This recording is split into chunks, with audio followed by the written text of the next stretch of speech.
You ready, Jamie? You're on mute. You're Just still a muted, second. Christine. Good morning.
Good morning, everyone. It's our first meeting of the year. It's a retreat, so we can all kind of get on the same page for our meetings next week, and looking forward to all your ideas. And why don't we go through with the introductions that are here?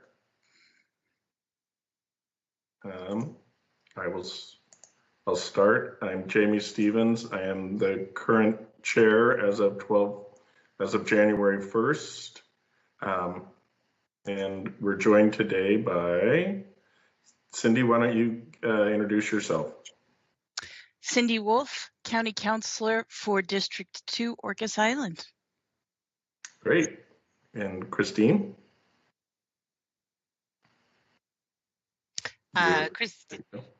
Christine Minnie, County Councilor for District 1, San Juan Island.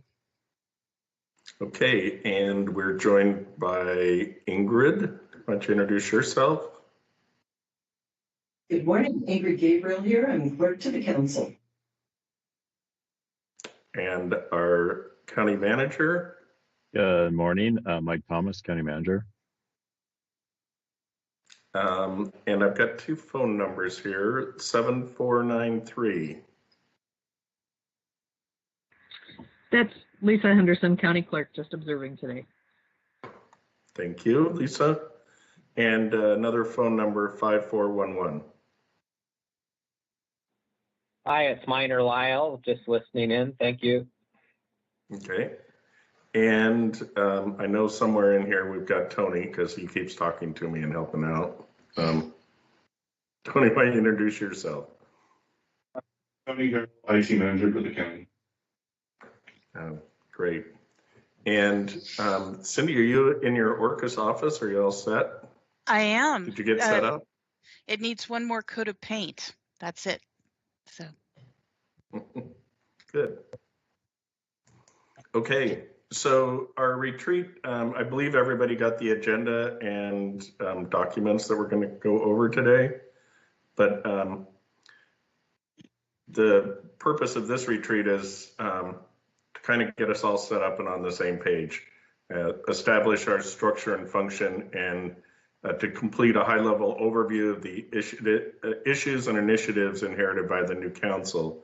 I worked with Mike to put this together in kind of, instead of going through all our different departments, is more of what's on the table that's carrying over from last year to help us all out. And then we can, later on, we'll be moving through to determine what your ideas are and, well, all of our ideas and what you want to accomplish in 2021. But first of all, we have to do our basic organization, which is the election of the chair and vice chair. And I'll leave the first part up to Ingrid. Thank you, Chair Stevens. This next agenda item is the election of chair and vice chair for 2021. In accordance with section 2.04.080 of the San Juan County Code, the county charter provides that the council shall annually elect one of its members to serve as its chair, shall preside at meetings, and be recognized as the head of the county for ceremonial purposes. The council shall also elect a vice chair from among the members who, in the absence of the chair, shall have the duties of the chair. With the consent of the council, I will serve as the presiding officer for the election of the chair. After the election of the chair, I will turn the chair over to the newly elected chair, and the election of the vice chair shall proceed. Nominations will be made from the dais. Council members need not be recognized by the presiding officer to make a nomination, and no second is required. Once all of the nominations have been heard, they will be voted on in the order received. The vote will be taken for the office of chair first, with the results announced before we proceed to the vice chair election. Are there any questions from the council before we proceed? No. No. No. Nominations are now in order for the office of chair of the San Juan County Council. Are there any nominations? I nominate Council Member Stevens. Councilmember Stevens has been nominated as chair. Are there any further nominations for the office of chair? Last and final time, any more nominations? Seeing or hearing none, nominations are now closed. All those in favor of Councilmember Stevens for chair signify by saying aye. Aye. Aye. Any opposed? Aye. The vote is 3 ayes. The ayes have it, and Councilmember Stevens has been elected as chair. Congratulations, Chair Stevens. We'll see. Thank you. As my start to this morning shows. Anyway, thank you very much for that. And now we'll proceed with elections for vice chair. Nominations will be similar, made from the dais. No second is required. Nominations are now in order for the seat of vice chair of the San Juan County Council. Are there any nominations? I nominate Councilor Christine Minnie for vice chair of the San Juan County Council. Are there any further nominations for this position? And last and final time, are there any further nominations? Seeing and hearing none, nominations are now closed. All those in favor of Council Member Minnie for vice chair signify by saying aye and raising your hand. Aye. Seeing 3, the vote is 3 ayes. The ayes have it, and Councilmember Minnie has been elected as vice chair, and that position is to fill in for the chair if I'm unavailable. So thank you both for putting this all together. Thank you. You're welcome. And where are So we? if we were all in person, you'd see Chair Stevens getting a key to the prosecutor's office, as well as a bullseye to fix anywhere on his person to wear for the year. So that's the tradition We that get to we're vote on missing. that one? Oh. Yes, if you're in the office, Christine, you can just go into my office and see the bullseye. It hangs on the corkboard right now. Okay. That's fun.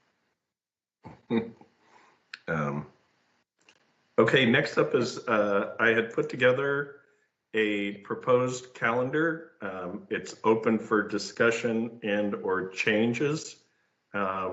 So what I tried to do, just so you know, is in the first part of the year is we'll do Monday, when we have Tuesday meetings, we'll also have a Monday meeting.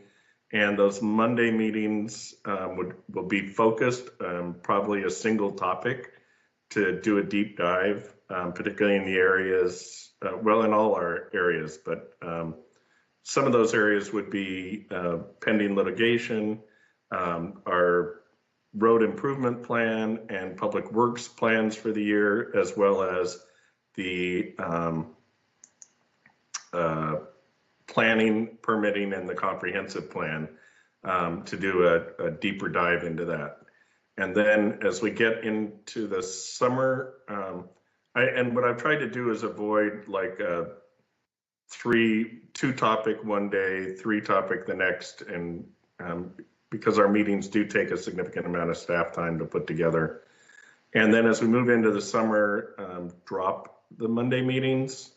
And then as we move into the fall and our biennial budget, go back to the Monday meetings, because we end up spending a significant time during our meetings on putting the budget together. And so that's how I've kind of laid it out. I also tried to align a Tuesday meeting with when the Board of Health is meeting. No particular reason, but sometimes that helps. And particularly since we'll be still in COVID related things, through the summer probably, or at least through the mid part of the summer. So does anybody have any comments or suggestions or changes? Cindy. On the weeks where we do not have meetings planned and there's no holiday listed, is there a reason, for instance, we're only meeting for 2 sessions in April? Well, we're required to meet at least twice, but we're actually meeting 4 times in April. So those other weeks, I'm not sure if we'd have enough material, and gives staff time to do their regular work and get ready for the next meeting. Thank you. There are a couple months to go with your same question, Cindy, is with the holidays, like November sometimes is difficult. This year it works out, but Wasatch's annual convention is in November, as well as Thanksgiving. And I'm trying to think the other month. Usually in July is a little bit difficult with the 4th of July and the holidays and people's vacations and all that sort of thing. And hopefully if things loosen up, we'll be able to have a meeting on Orcas and Lopez. But that depends obviously on when things are open again.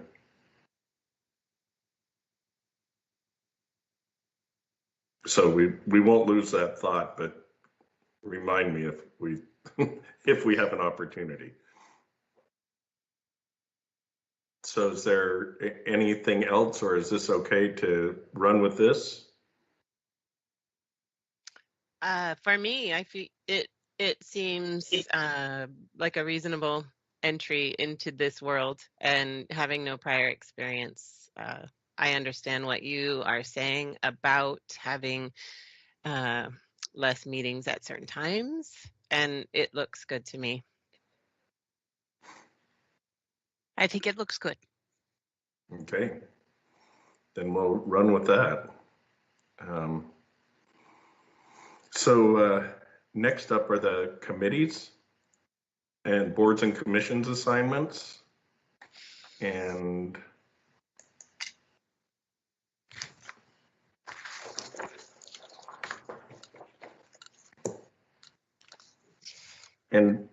I had my notes from previously in December, but they might not be 100%. It might not be accurate. So, but right now I had Christine on the Ag Resources Committee and the Fair Board and the Housing Advisory Committee and the Land Bank. And I'd like to ask if you would consider the Parks and Rec Commission, because the Parks and Rec and Fair Board have been working together on some joint planning. And I think you'd also said something about the solid waste advisory. That's and right. Noxious weeds. No, not noxious weed. It was That's solid right. waste advisory. That's Did right. I miss anything? Not yet. Okay. And Cindy, I had on that first set the Human Services Advisory Board and the Noxious Weed Board and the Veterans Advisory Board. Correct. Okay. So there are a couple of important ones here. Well, they're all important. So we would need to fill in particularly the building advisory, the clean water advisory.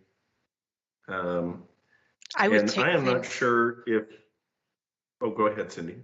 sorry, I would take clean water advisory. Okay.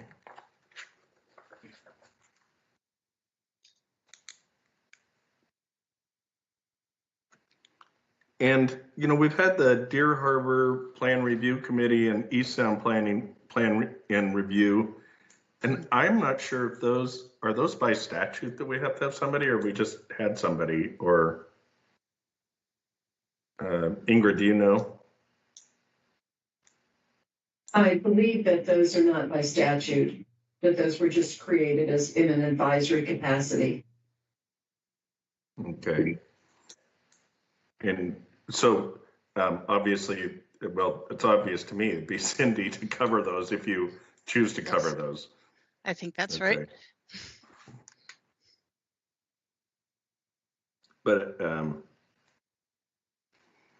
and probably one of our largest is the Ferry Advisory Committee. I understand. Oh, go ahead. Please go ahead if you had more to say about that. Oh, well, we have as everybody received, we've got a new person in charge of ferries, and the deputy secretary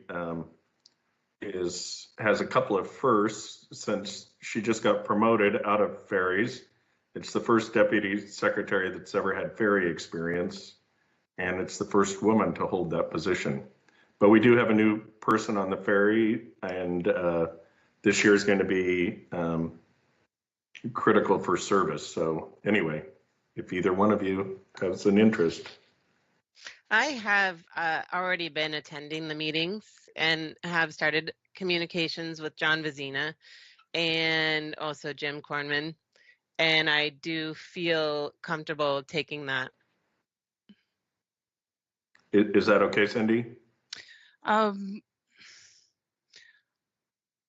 My one question would be, would you feel comfortable with me taking a housing advisory commission or committee position then?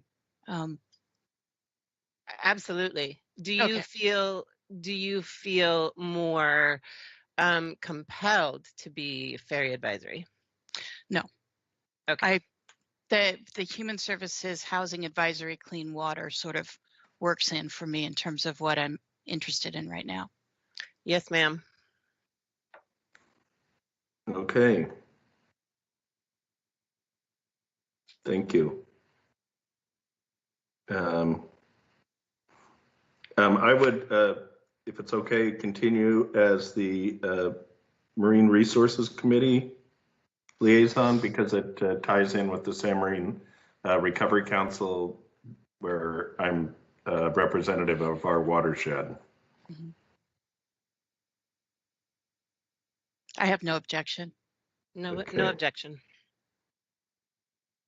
Okay, so we can move down to the other meetings. We didn't do the building advisory. Oh, I'm sorry. No, don't Okay. be. I So does suppose I anybody- should. Mm, It felt like it would go along with the housing advisory Mhm. in a sense, in which case I do agree with what you were just going to say, but I'm also willing to take that. I think, yeah, it that was exactly what I was going to say. Is it seems like it goes along with housing advisory. Okay. CW. Of course, I haven't looked at when these meetings happen to make sure I'm not scheduling all of them over each other. I think the building advisory has been pretty sketchy, mainly due to trying to get enough members on the committee. Just so you know. Anyway. Okay, in the other meetings, I am. Mike, can you fill me in? Was Bill doing Economic Development Council? I didn't know we had an advisory position there. Yeah, that's a good question. I would say kind of just by his past association, but it wasn't very formal. Okay. I'd say all of council had kind of an equal interaction with the EDC over this past year. But yeah, Bill by default. So do we want to assign somebody or just leave that one open because it's not a formal position? I would actually just leave it open. I mean, our interactions with the EDC, typically, especially in the last year with COVID, has involved the entire council. So, Victoria, she gives presentations to the entire council. So I would leave that one open. Okay. Is that okay with everybody? Yes. That works. And I just wanted to say that a couple of these on here are kind of similar to that, and one of them was when Bob Jarman was on the council, and since he had been formerly with the fire district at the time, he had the fire district on there. But again, that I put that's really not applicable. It's like Christine wanted to go there, but it's not a formal advisory position. And the same with the Friday Harbor Chamber of Commerce. That seems like it would be something if you wanted to, Christine, or wanted to stay in touch, but it wouldn't be a formal thing for the council. Okay. Yeah, I would just say our interaction with those is just issue based. Right. And the North Sound Behavioral Health Administrative Service Organization is open, and we are part of the, just so you know, that's a formal position on the board of directors for that. And the same with Northwest Regional Council. we actually need 2 people on that. I'm the current chair of the Northwest Regional Council, so would need 1 additional person. The Northwest Regional Council deals with the senior services, senior in-home care. That's where the money goes through for our congregate lunches. So that's what that organization does.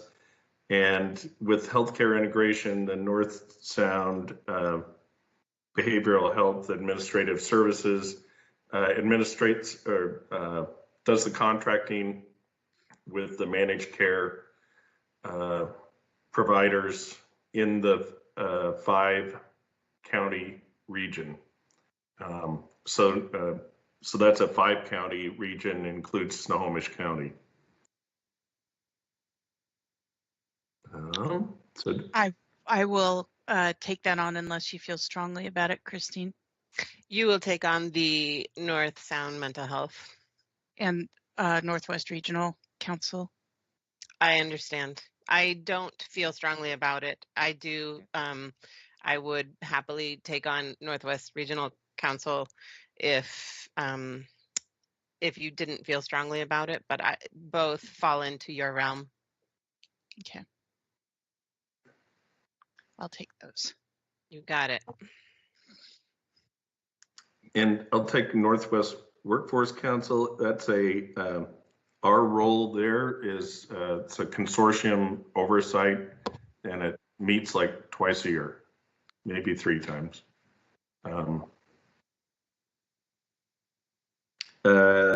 Again, the going down to the utility coordination meeting, that again is just a holdover. It's not, we don't have any formal thing. Bob Jarman, when he was on the council, had an interest in that because he was a utility person to begin with. So I don't think we need to fill that one.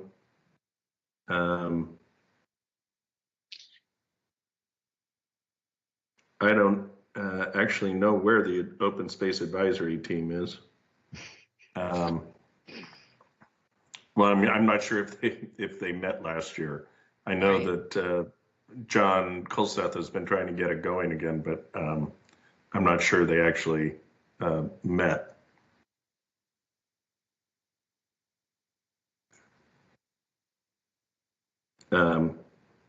So we could probably leave it open. I don't even know if we have a spot on there. The last time I looked, it was, you know, four citizens were part of it and the assessor.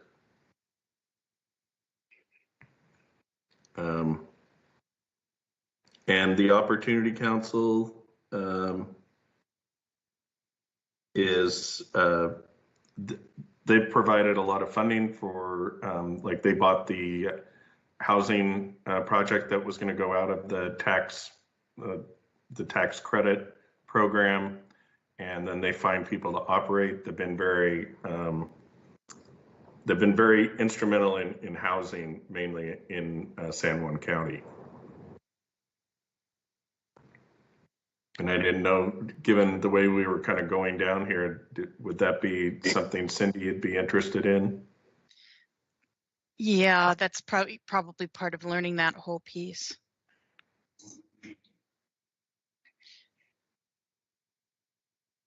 The Orcas Chamber, similar to some of the others.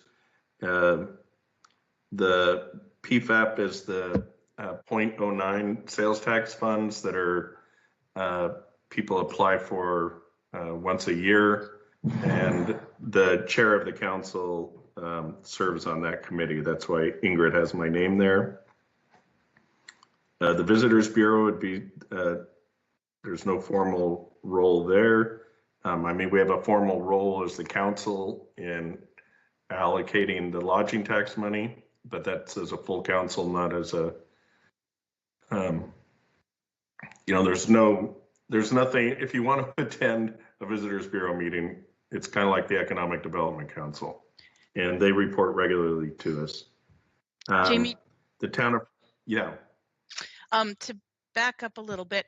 Some of these that we are calling informal, I'm wondering if we should establish a point of contact, though. Have one person be the liaison if there's information coming from these places. Yeah, that'd be fine.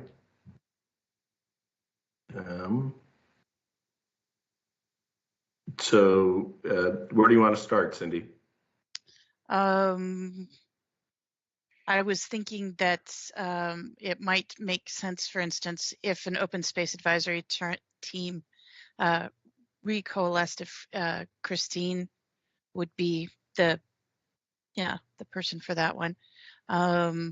Yes.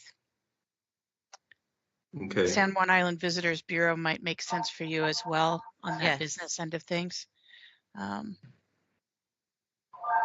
Opalco, any of us could be, either of us could do that. Do you want to, would I'm you? happy to. Okay.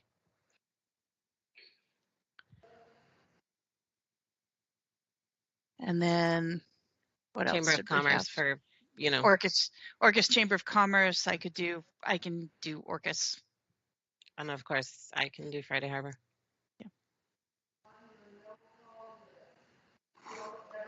So I was also on the town of Friday Harbor, Christine. Yes. We've definitely tried to maintain a good coordination and relationship with the town. And that is one where obviously the San Juan person, the District 1 person has been attending their meetings to both give them an update or us an update, particularly on things that, items that need coordination. Yep, I've actually already been going to the okay? meetings. Mm-hmm. Oh, good. What did we decide about fire commissioners? I'm sorry, I missed that part. We didn't do it. Right, Okay. and I will happily put my name in that box. Okay. And the one below it. Great. Well, you should have some meetings with the fire district commissioners, because the town is going to annex into Fire District 3 in April. I think they're headed for the April ballot, so you'll have some meetings this year at least with Fire District 3. Not that the county has much to do with that, but it's always interesting, Yeah, I'm ready. as we've seen in the past. Yes. It comes so close and then is so far away. On the other ones, on the Accountability Oversight Committee, that's part of the MRC and salmon recovery feed into that. And so I would be glad to continue that, as well as the Accountable Communities of Health. I was just put on their board. So they're an organization that is a pilot project, which is also part of the state's healthcare integration of merging merging all the different parts together, from mental health, substance abuse, and primary care health. Okay, and so can you, would you be willing to give me some good briefings on that then? Sure. Okay, that'd be great. I'm learning it myself. We're not quite sure, actually, Cindy, what it does. And Bill spent 2 years as the treasurer of it, and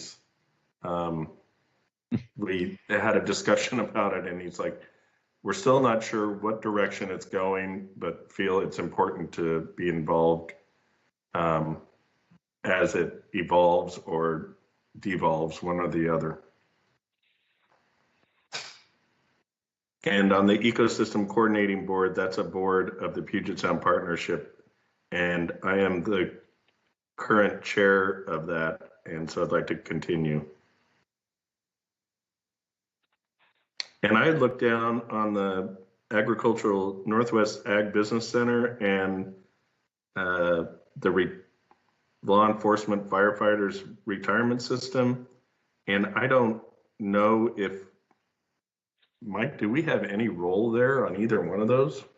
No, the left, just a little background. So the retirement system, so what we call Left One is a retirement system that no longer exists, but the counties and cities that had police and fire in Left One are responsible for paying for their retirement benefits over time. And so it's really kind of administrative on, we only have one person, I believe, in Left One that we pay bills for. So it's really an administrative task. I can't imagine what would involve any kind of decision-making or counsel related to our obligation under Left One. So I would leave that one blank. I mean, if there were some issue, we'd bring it to council, but really it's just essentially paying the bills for people that are in Left One. Okay. And I don't know what the Northwest Ag Business Center is. Well, I know what it is, but I just, it's, Yeah. it's kind of like a, what do they call it? Those League of Retirement, things that they help they help our farmers, figure out how business plans and how to get financing and all those things. So like a small business mentorship program, but for the farmers? Yes, that's a much better way of putting it.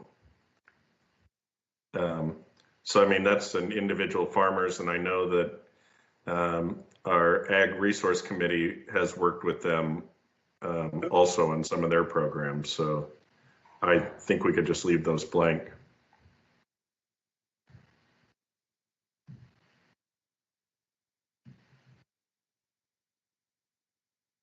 Yeah, I don't know if any business from that ever come to council, Jamie. Usually we're dealing with ARC or Conservation District or Wazoo Extension when it comes to ag. Right. So I think we leave those two open.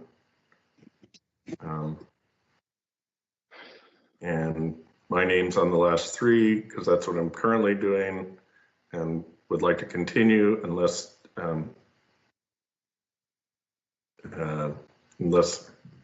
whatever, open for discussion. No objections. No objections. Okay. What is the Okay. Historical Preservation Award grants? We, as part of our, I think it's part of the recording fee, can go to the historical grants, and it's a once a year process where if people are trying to do some historical preservation, they can apply for a grant. It traditionally has not amounted to a lot of money, but it does help. And I'm just going to run you through these so that I understand what these things are. Island Trust Council? Island Trust Council is an organization of electeds in Canada, in the Gulf Islands. And it's mainly, their role is on each of the member islands to do basically what our planning department does. They oversee and set the development regulations for the Island Trust and for their particular islands. We've had a relationship with them just basically for shared common interests, because what they face on their islands are a lot of what we face on our islands. And it's been a good way to have some cross-border interaction. So Jamie, would be fair to say that they're like interests are salmon, whales, and oil spill. It has been part of the Yes. conversation with them. Yes. Okay. So that makes sense for you then? Yeah. I mean, what our interaction is just, I would say, Cindy, it's more, here, it would be more of like up above as a contact person. But if we did anything, it would be as a council. If we were going to meet or anything else, it would be as a council, not as just one person bringing information back. Does that make sense? It does. I was trying to, I didn't have any idea what it was. And then I thought, oh, maybe it's fair. Maybe that makes sense to pair with ferries. But if it's all the ecological questions about the ocean, then it really makes sense to have you be the contact person for that. So, and Law and Justice Council. That is a combination of council, mainly the courthouse and sheriff, and that is the position on that for council is for the chair, and it's they meet, what is it, once a month, or try to meet once a month, and it's just to go over common issues within the courthouse.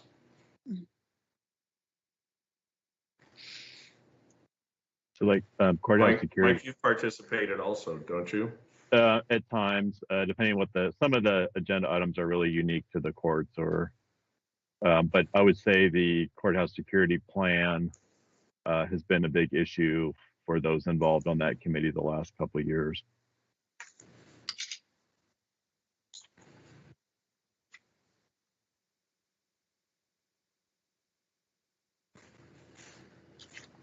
Any other questions or comments? Jamie, did you get all this down? I didn't get all of the top part filled out. Oh yeah, I did. You want us? We left that ag tax advisory still open, and then the Board of Health is full council. Building advisory is Cindy. Yeah, are you seeing my spreadsheet? Mm-hmm. Yeah. Okay, great. So The I ag, assume. Okay. the ag would make sense maybe for Christine. Is that? Yeah, definitely. I know Yeah. it's not currently, I think, operational committee, but I also think that they are trying to reestablish it. Oh, okay. And then the next few are Cindy, and then you get to the Fair Board, and that is Christine. Correct. And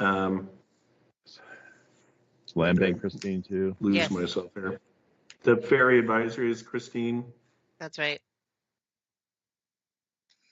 Housing Advisory is Cindy. Mm-hmm. And Human Services is Cindy. Mhm.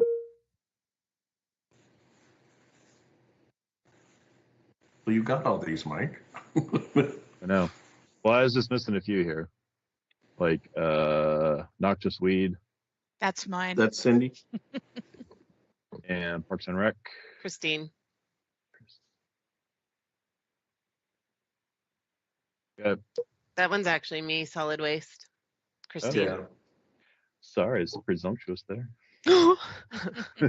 Well, I congratulate you all. You've just filled out your calendar for 2021. Woohoo. Yeah, Does that go, is that within our team's file? It's like already there with the names on it? I'm attempting to save it there. Yes. Okay. Great. Yeah. So a lot of work for all these, and then they're all really different. So some involve a lot of time, and some involve just once or twice a year, and part of it's kind of how much effort you want to put into covering. It's just a lot of ground, so pace yourselves.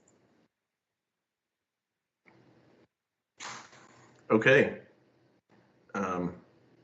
So that will be saved, Mike, to our teams thing. Jamie, all I can say is I'm going to try to do that. Okay.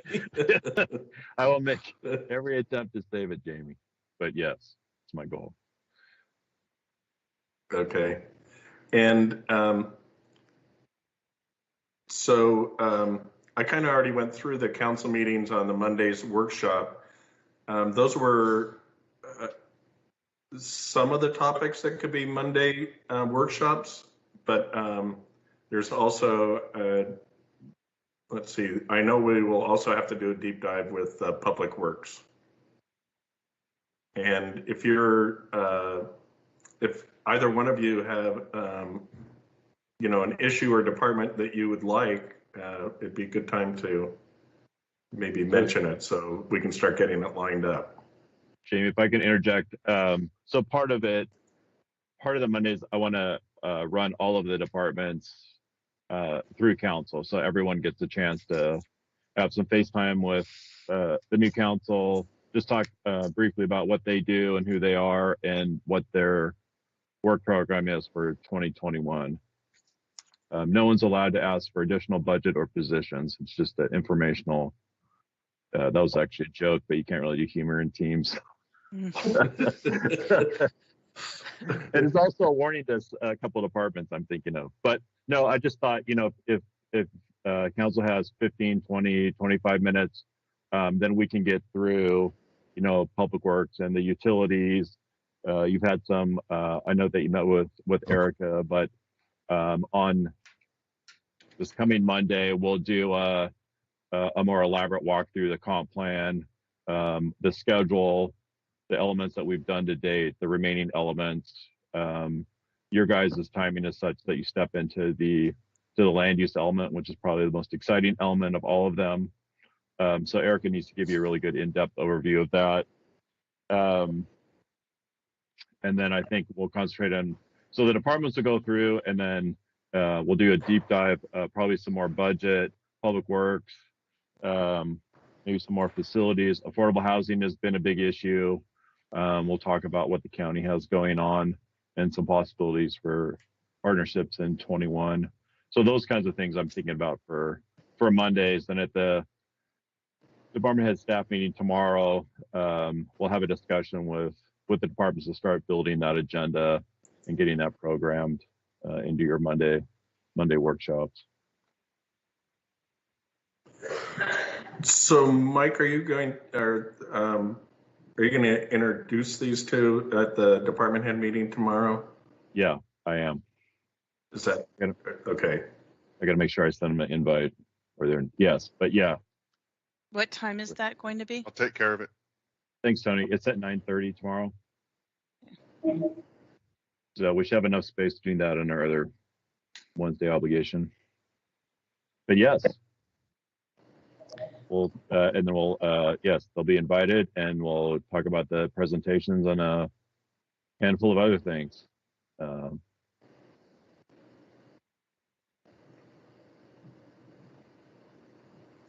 Do you want to continue through that? I would. Were you asking for suggestions about other topics that we think are important to address? Yes. Okay. Yeah. Vacation rentals. I would like to address that as soon as possible. Yes.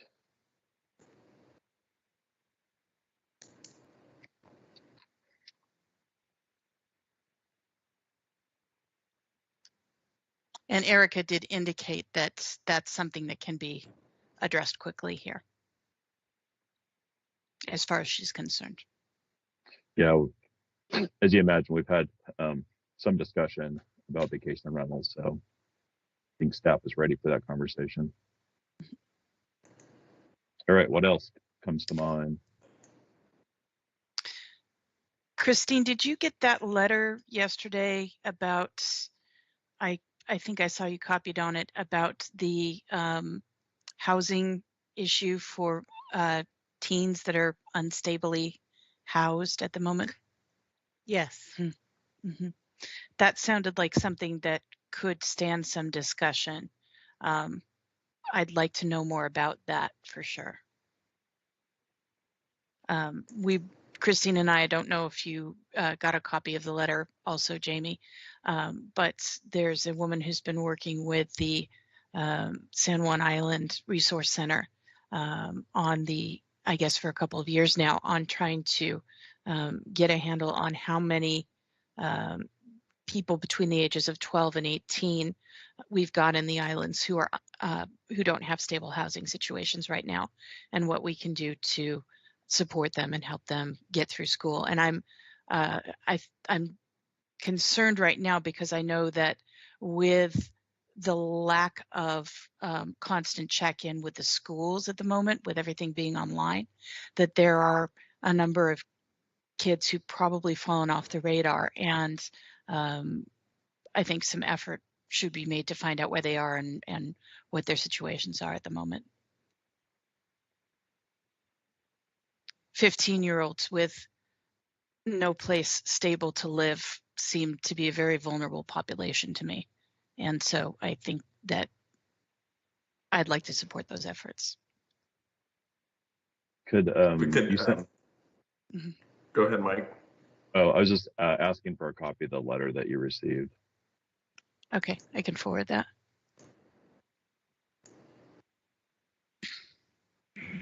Might just be able to be an agenda item. Yeah, Linnea just popped in and said it's something that she's working on, so we can I can coordinate with her to get some more information for council. Great, thanks.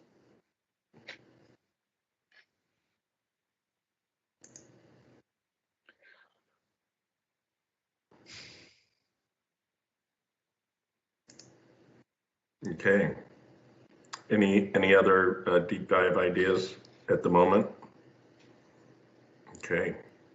I guess we'll just, Jamie, if we could just leave this kind of question open, so as council thinks about things, then just send them to me. So this isn't your only chance when you think of things, and this is holds true throughout, you know, the years. When you think about things, issues come up or subjects that you want to have more information on, then please let me know.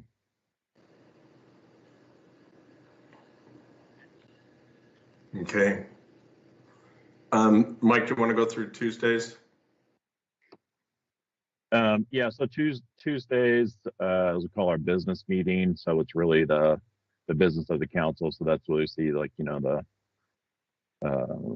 well, I guess public comment will probably take out on Mondays, but we'll have our consent agenda, which has a variety of things on. Most of what you see on the consent agenda are what I call the bills, the warrants that we pay, payroll, other bills. But it's really kind of the business. So we get down to, you know, we'll use that to, for, you know, review ordinances, resolutions, grant requests, business of the council that takes stuff that takes council action to effect is really relegated to the Tuesday meeting. So the Monday meetings are kind of here's the information, here's the discussion, here's the direction for staff, and then Tuesday is where we kind of affect whatever that product is. So it's more of the formal action of council is kind of the best way to think about it. If we segregate the workload, it kind of helps staff, and it helps you to manage the size of the agenda. Gets tiring if we start at 9 and end at 3:30. We've done that. We'll do that during the budget process or other times when we get into like some heavy comp plan review, but it gets pretty wearing once you hit early afternoon. So we want to, one of the things that the chair looks at and I look at is just kind of the length of the meetings and also the subject matter. So we don't, you go more than 4 or 5 hours, you may not be making the best decision. And so we're trying to keep an eye on that.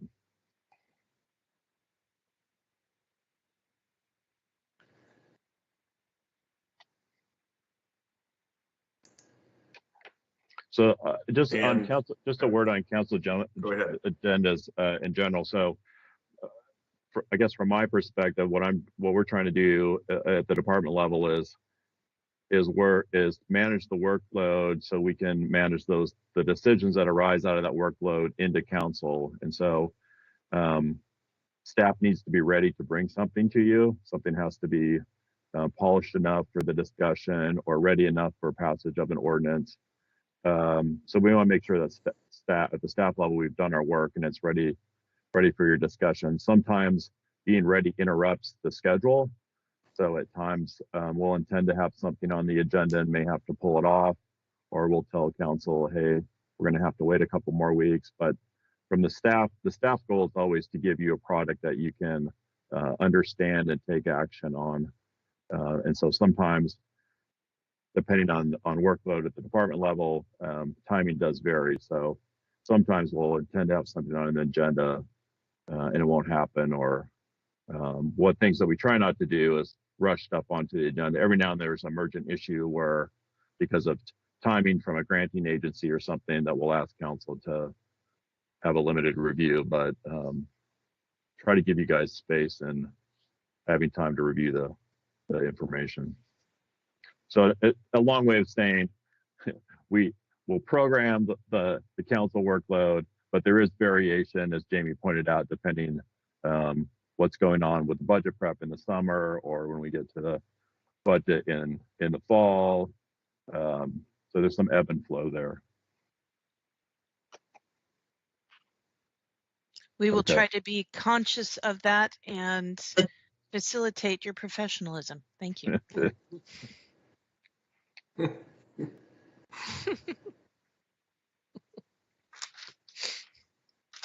And also, if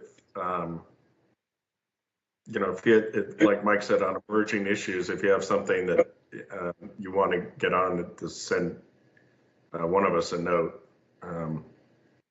so we can work it in.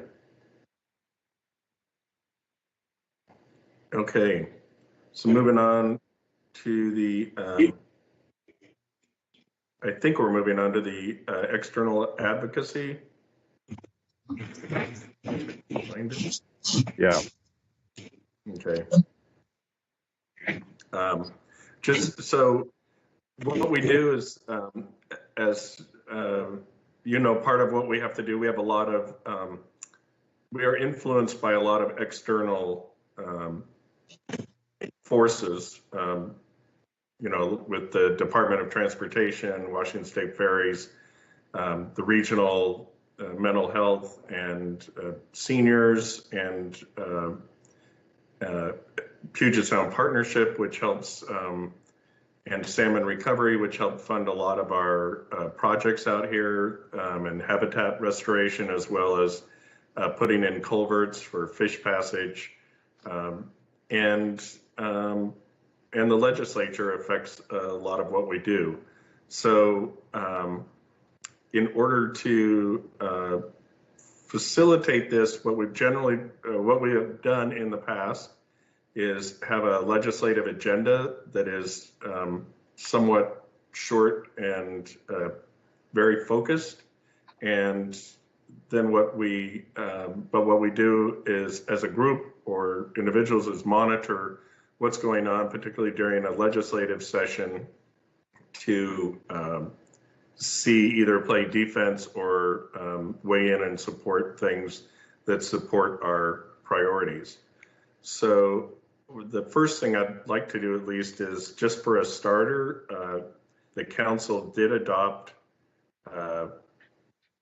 just because our legislators are putting things together in November and December.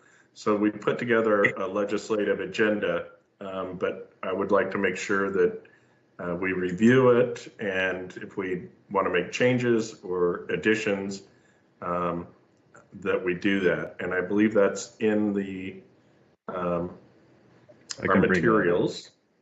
Let me bring that up, Jamie. Yeah, that'd be great. So, Jamie, I just put together this slide as kind of, you kind of covered that, but when we think about the county's legislative approach, it's really this amalgam of different things that's going on. So we have, as Jamie said, our own legislative agenda, which we'll take a look at in a minute. There's also the WASAC Legislative Steering Committee, and WASAC formally adopts what their legislative priorities are. And it's usually a pretty short list, but it's kind of the big stuff that WASAC as a group wants to get done. It's stuff like unfunded mandates, like election drop boxes or culverts. Anyway, so we try to dovetail in with that. And then, of course, the 40th district reps have their own unique take on what they're doing. So we follow that. And then there's a recent group, multi-county regional group that's forming, and Jamie's been in on the ground floor on that. And really, it's a regional group kind of coming together with Snohomish, Whatcom Island, San Juan, and Skagit counties to create a regional voice and kind of affect a common legislative approach. And so, Jamie, you can obviously speak to that since you're on the ground floor of that, and that's just kind of getting going. But all four of these things we somehow participate in and are cognizant of as we go into the legislative session, and through the legislative session. So when bills are coming up, we kind of know what our position is, our response. As Jamie said, we're either playing offense or defense as we go through and choose or not to comment on bills. Jamie, do you want to say anything more on that slide, or do you want me to just pull up the deal? Well, just so the Swiss group is just organizing, really. It's let's see, in Snohomish and Whatcom, it includes a council member and their exec, their county exec, and the others includes it's just one council member. So that's as far as we are right now. And the one common theme is the need for better ferry service, because all these counties are affected by the Washington State ferries, and mainly needing capital investments in new boats. And there's not much more to report on that right now. There's two groups. One is kind of doing the rules, or trying to put together, what the organization does or doesn't do. And another group of people is trying to kind of figure out what some of those advocacy issues should be. And there's a meeting coming up next week, I believe. Jamie, do you have the 21 WASAC legislative agenda? They just have 20 on their website. I don't have the 21, or at least not anywhere I could pull up quickly. I was looking for that. Okay. And yeah. But foundational public health, COVID response, and unfunded mandates are a big part. And the unfunded mandates are something where the legislature passes, requires us to do something that costs money, and then does not provide funding to do it. And that's in state law, is that if they want us to do something that's going to cost money, that they should pay for it. And another good example is what we call indigent defense, which is basically our public defender program. So we're required to provide a public defender for those who need it. And we are funding that out of our general fund to the tune of about $100,000 to $150,000 a year, when really it's a state responsibility.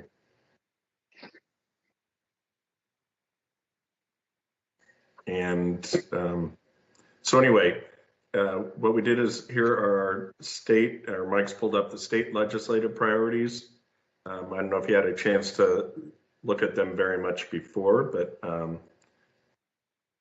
we've obviously the ferry funding, in the marine shipping, oil spill prevention, readiness and response, And we've had great support from Representative Lekanoff and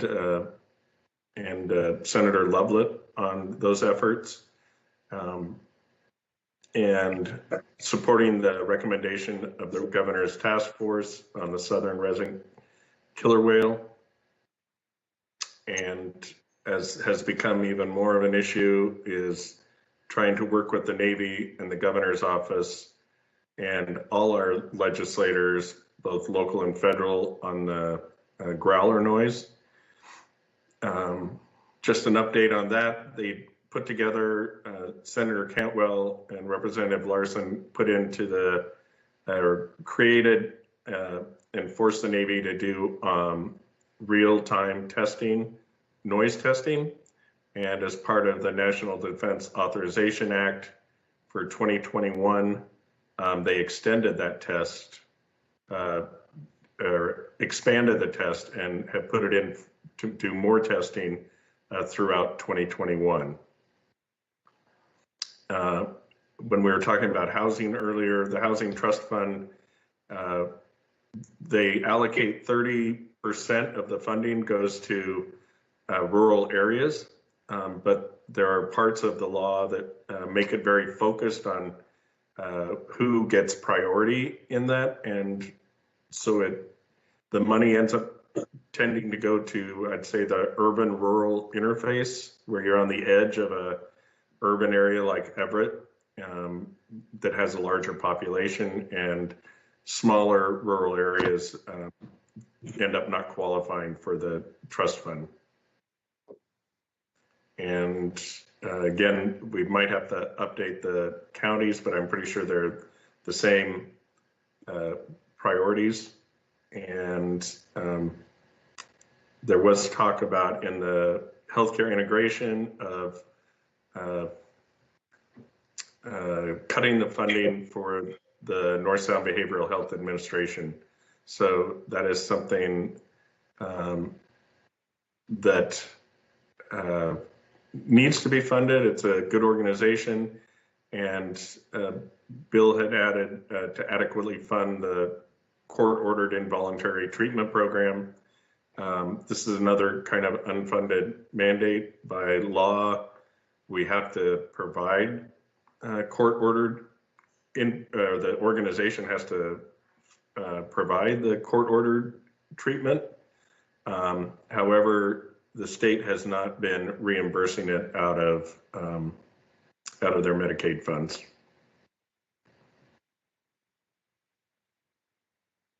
So that's just a brief overview. So any comments or additions or deletions? Not from me. I just want to say that I am happy to support all of those. Two pieces of legislation I've heard about from our LD40 reps are a piece of legislation that would create a tax on vacation rentals that would go towards affordable housing. I believe that's how I understand it. And the other is Governor Inslee's carbon tax proposal. And I'm wondering if it is appropriate for us to examine that and either express support or not. The carbon tax, did you say, Cindy? Mm-hmm.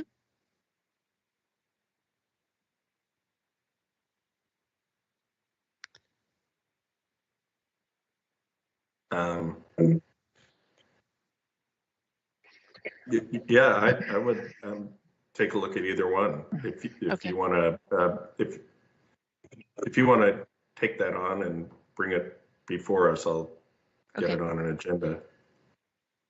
I was looking at the pre-filed bills, and I remember, I believe it was Senator Lovelet was talking about the tax on vacation rentals, but I did not see it in her pre-filed bills, so I don't know if she's still working on it. Okay, I'll look it up and see if it's still happening. And I'm sure if the governor said he was going to do that, he's probably got the carbon tax. It's probably in there somewhere. Yeah, he released a huge proposal, and I know Deborah Lakanoff was working on shaping that as well.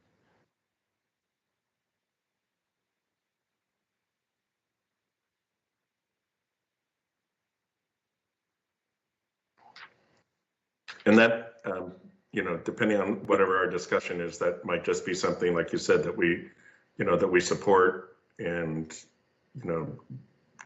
do a letter of support or whatever. There was also. Go ahead. Sorry, I have on my gloves because I've got my window open. The other thing that I was thinking about was the water survey. And I know that Senator Lovelet wasn't able to get that through last session, and probably that won't be a big priority this session, but just keeping that in focus and keeping that on the table so that it doesn't get forgotten when the money comes around. That's a good one. That it is too bad that had to get cut with COVID.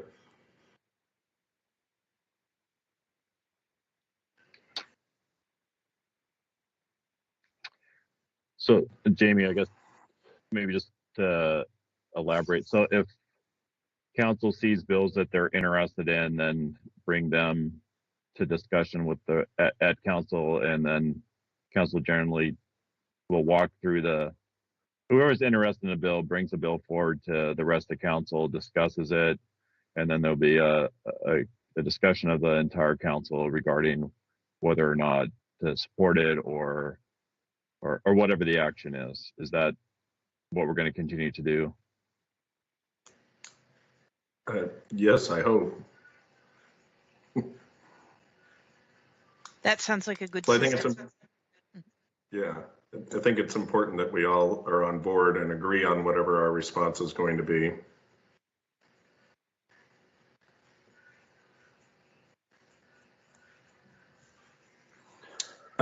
Mike, you want to go down to the federal ones? Sure.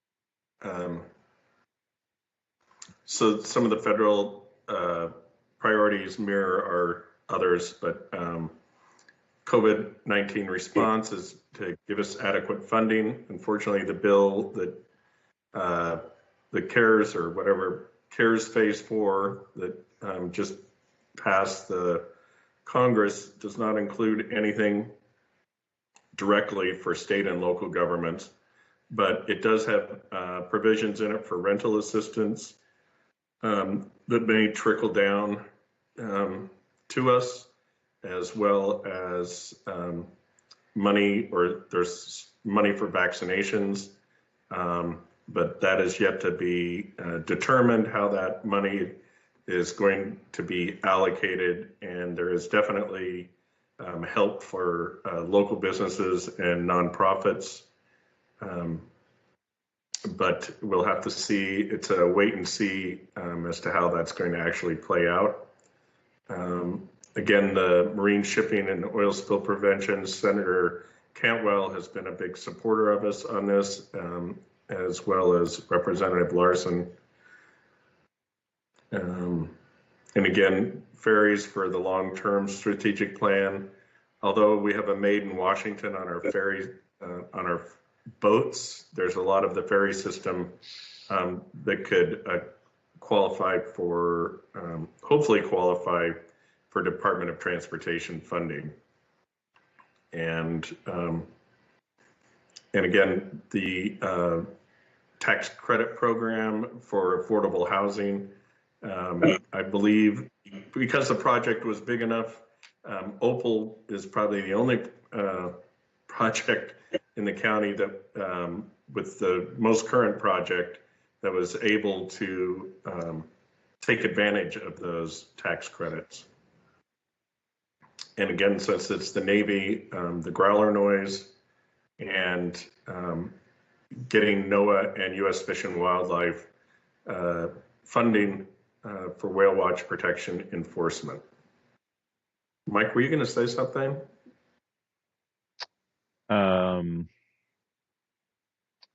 No, but I was no, I was thinking about additional presentations, kind of like department stuff. So in our environmental resources section, we have new state regulations regarding whale watching.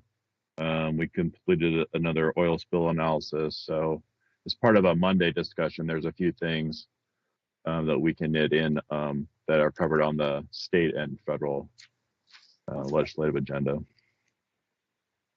So could we, maybe on a Monday, I think it would be good if we could, that might be a good thing is for Kendra and Frankie and her folks to do a presentation. Yep. Because that whole system is kind of complicated to navigate through.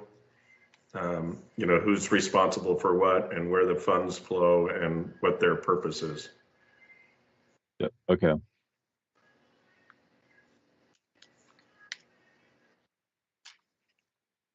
So in federal, is there any additions, deletions, comments? Not Jamie, from me. Sorry. No, None Jamie. from me. Okay. So Jamie, I was thinking of the Puget Sound on the Hill Day, and that may not happen this year, but just pointing out that at times you've gone back east to advocate for a variety of issues. Yeah. So through the Puget Sound Partnership, they had organized for a couple of years Puget Sound Day on the Hill. Kind of what similar to what organizations do with our legislature. A wide variety of people involved in environmental services and businesses go back and meet with all of our delegation as well as some others.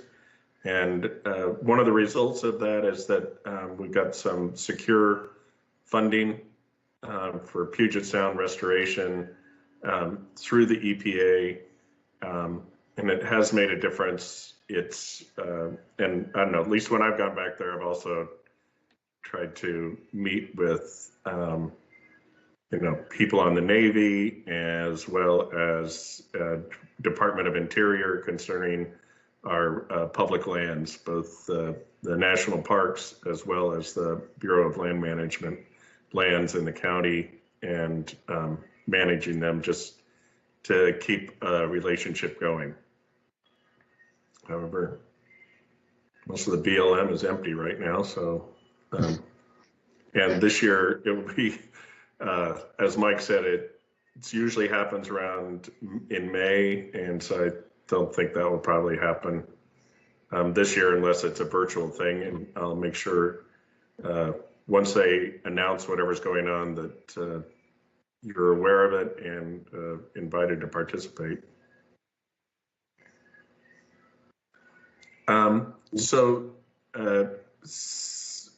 So maybe what I will do is we will draw these up and approve them as the new council, put it on an agenda and approve these as this council. Is that agreeable? Yes. Yeah. That works. Okay.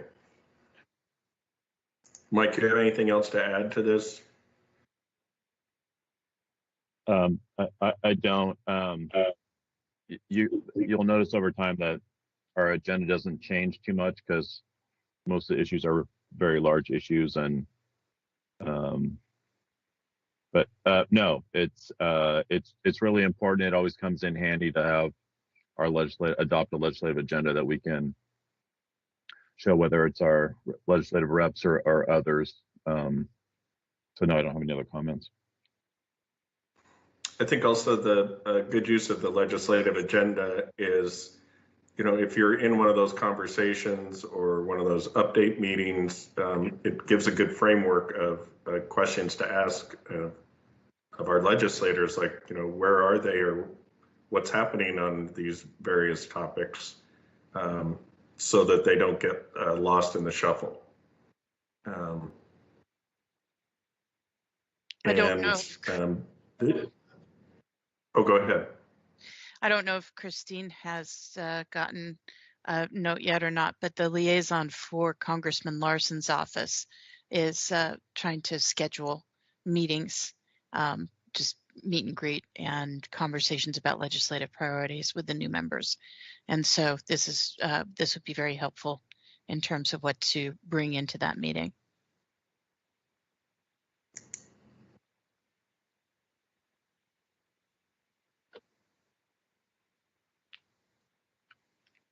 Okay. Anything else on ledge priorities that you'd like to bring up? No, not for me. Okay. None from me. Okay.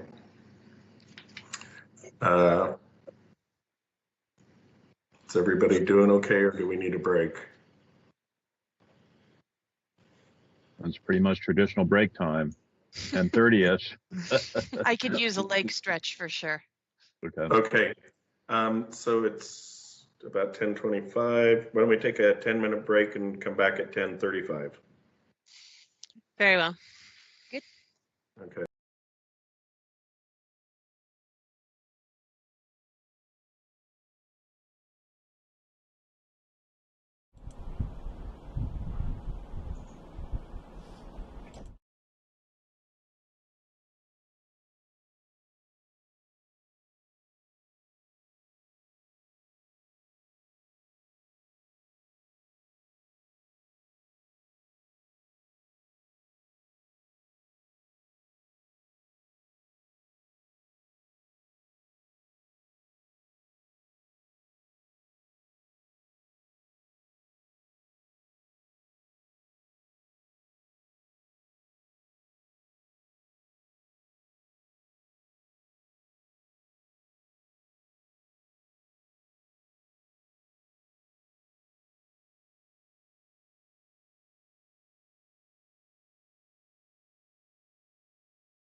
Summer break. Back at it. You're recording. Okay, thank you. We're back after a brief recess to the Council 2021 retreat. Our next area is kind of to help guide and help staff know where we want to go and help me put it together on the agenda. This is our opportunity for areas of interest and things you'd like brought up and to move forward on. And so I'm going to open it up. Cindy, why don't you go first? Or do you want to add anything, Mike, before we open it up? No, I think it's instructive for staff and myself to know what you're interested in. Obviously, you ran for council for a reason, and you bring with you ideas, and so you know, knowing those helps us kind of tailor the workload to where you want the organization to go.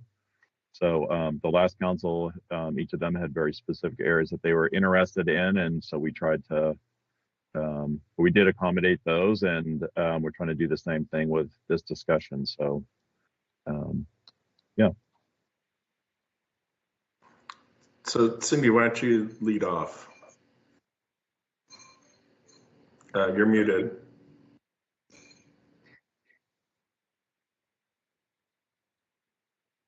You still need to unmute. There we go. Okay. My number one issue coming into office is vacation rentals and sorting that problem out, and hoping that we can come to agreement on a moratorium, and then moving forward into staff and council developing good policy in terms of density and what level, you know, whether we need to have a cap, and what our policies are going to be around permitting and inspections. So that's number one. When I was running for office, what I made very clear is that I would like to bring a perspective to county government that thinks about what land use policy is going to mean to the county in the long term, how our decisions are going to affect the county in terms of a 20-year and 50-year period of time, and how our economy and our ecology interact, and how we can do that in a sustainable way.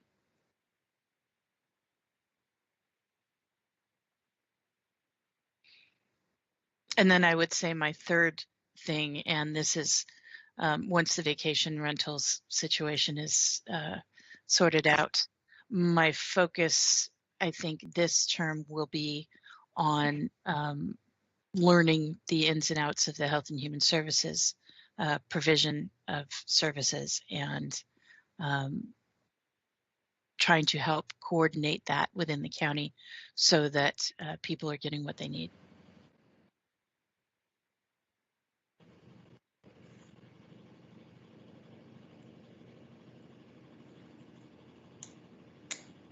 Thank you, Christine. Are you done, Cindy? I'm sorry. I am. Before Yeah, I go on. that was right. That Okay. was... Christine? Yes. I think that those are all fantastic. And for me, it goes in a different direction, or just not the same direction. So I think that's fantastic. For me, the foremost a thing that I would like to advocate for is a resilient food system.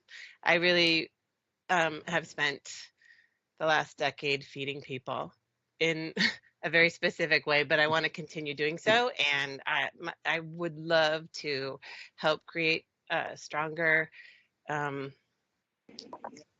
resilient local food systems. I think Lopez has done a really great job in their community, as you know, Jamie, of creating infrastructure for resiliency, and I would like to see that in my community or on San Juan Island as well.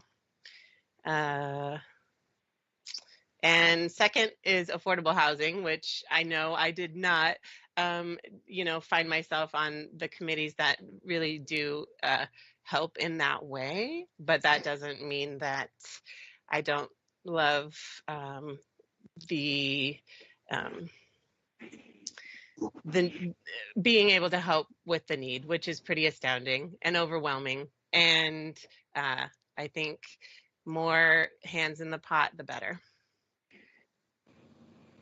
And so those are really my two top priorities as issues that, I and we can create change. But overall, I am always very interested in creating community relationships and perhaps building, trust and just, a nice, smooth communication with the community.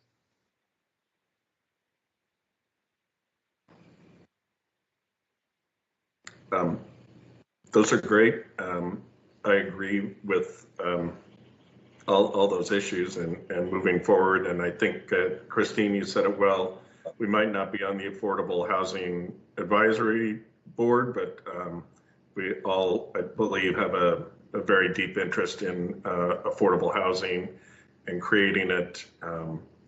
The voters that enabled us to do the real estate excise tax is a really big boost.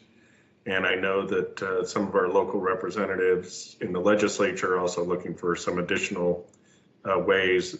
As Cindy mentioned earlier, that's one way, but there's a couple of other ways to help augment funding for affordable housing. And I've got like a couple issues that are, one issue is not boring, the other one might seem boring, but I'd really like to make significant progress on our comp plan, which would also go into Cindy's land use issue going forward, and make significant progress on that.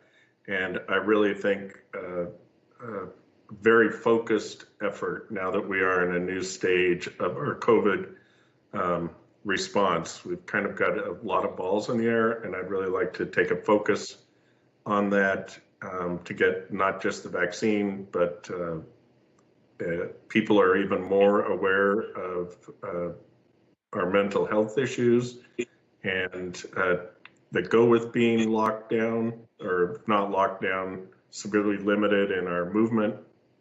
And also we still have to keep the focus on keeping ourselves safe, as well as our contact tracing and quarantine follow-up. So all those things are happening, and now we've got, or continue to go on, and now we've got the vaccine in order to ramp that up. And one of mine is to have a very focused effort for the next 6 months, probably at least, to try to get people vaccinated in the most efficient way as we can, and to probably do it the island way with a lot of people in our communities to help out our health department and our clinics. But anyway, that would be two of mine, as well as all the other issues we've discussed already. But those would be two things that aren't on that list necessarily. Are you Go ahead. finished? So there was another piece that work started on during this year that I definitely would like to see continued, and that's the equity and diversity piece and inclusion, and working to make some of those resolution points either ordinance or personnel, policy, whatever is appropriate, with those different ideas to build more inclusion and bring more voices into into decision making and into the county. I think the more points of view that we can hear from, especially the people who have traditionally not had a voice and have had some invisibility, especially within our economic structure, that would be good. I had one really neat experience recently where a woman who's been cleaning vacation rentals for about 20 years came to me with a list of proposed policy changes that I would love to share with the rest of council and with Mike at some point. So. So Mike, do you have any comments? Well, I guess a couple. One, these are all great considerations. I think a lot of these are somewhat in motion. But I think the good thing is that we've made traction on all of these, so we have a start. But certainly a lot of work to do. Especially with vacation rentals. There was Cindy, I don't know if you were part of the vacation rental working group on Orcas, but we've heard so much about that issue, and we've done some legwork towards having that discussion. The equity inclusion resolution, I applaud council for passing that, but what can flow from that is quite an effort, whether that is refinement or additions to that resolution, how we integrate that into the county workplace and into our personnel policies. So yeah, this is just a great list of stuff that I think the prior council started on, and this council can really perfect and move forward. So yeah, it's good. I can't tell you how much this helps staff to understand where you're coming from and where you want to go. It's certainly makes our job a lot easier. And you picked some really juicy topics, so congratulations. You didn't shy away from anything. So, but hey, that's what makes it exciting and satisfying when you move through this. I think the other issue that I would put on here will just be the budget, and we'll talk about that a little later in the agenda. But it was quite a process this year to budget and rebudget, and I think we'll just have to be cognizant as we move through this year of what that dynamic is, because of COVID and just some recent changes to our population here, and how that's affecting revenue. So we'll have to just keep an eye on that as we go through these discussions. Great. So are you ready to move on, Mike? At your pleasure, sir. I've got one quick question. Mr. Chairman, sir. Yes.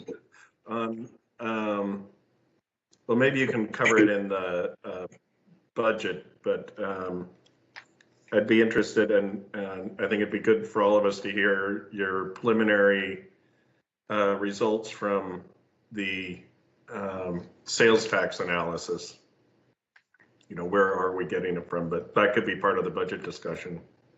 Yeah, I'm going to touch on that today, but the information I have is pretty draft, but it'll absolutely be coming to council for a presentation. But I want to talk about why we did that and why it's important to understanding what I think is kind of a change in our economy and perhaps the impact on some of the policy decisions that we may make also have a financial component. So we should be, for better or for worse, we should be aware of what that might mean. Great. So especially with the brand new council, I think going over communications and how we do that, and any ideas, this would be really good. Is a good time to do it. And so what we had previous council way back when, and we've kind of just tried to keep it updated, is kind of a ground rules for how council and staff interact. So Mike, do you want to go over that? And Yeah, let me bring it up. And maybe I'll just comment as you go through these things, or anybody can comment, but I'll have a couple additions. Okay, so you should hopefully see the ground rules on your screen. So as Jamie said, this came up a number of years ago in just discussing how like council and staff and council themselves communicate, and obviously communication is key to almost everything, and some coordination and how that happens makes you successful and really keeps everyone with the same body of knowledge. So I think first we're just recognizing communication really is key. I mean, if you have good communication, you have good information, you have good understanding. So we recognize that. Efficiency in the workplace, how we communicate externally is important. And then just really gets to transparency in what we do as an organization. So the communications we have internally are important, but so are the communications we have external. And not communication, I mean, is just as information that we push out. So what are we telling the public? What are we telling the department heads? So we want to think about what our messaging is, and who's responsible for that and how that's coordinated. So really kind of chunk this ground rules into two parts. And the first part is kind of council itself. So of course, respect all viewpoints and differences and acknowledge that disagreements will occur naturally in discussions and deliberations. I think if you recognize that as you go through, you focus on the issue and really not on the presenter. So like any relationship, it gets trying at times, but if you can remember that you're trying to affect an outcome and it's not personal, that certainly helps. Number 3, discussion, discuss, deliberate, vote, and move on. And once council's made a vote, then all members should support that. That's actually a really big point. I have worked for councils that were divided after a vote, and what you may get or do get is a confusing message to the public about what council has done and why. If after that vote the council is somehow bifurcated in its opinion. Disclose any conflicts of interest prior to the discussion. Doesn't mean that if there's a topic before council and you've had conversations with folks, or you may think you have a conflict, it's always best to state that. It doesn't mean that you can't participate in the discussion, but it really frees you from criticism. So I always want to get that beforehand. I have had a number of citizens inquiries about this issue.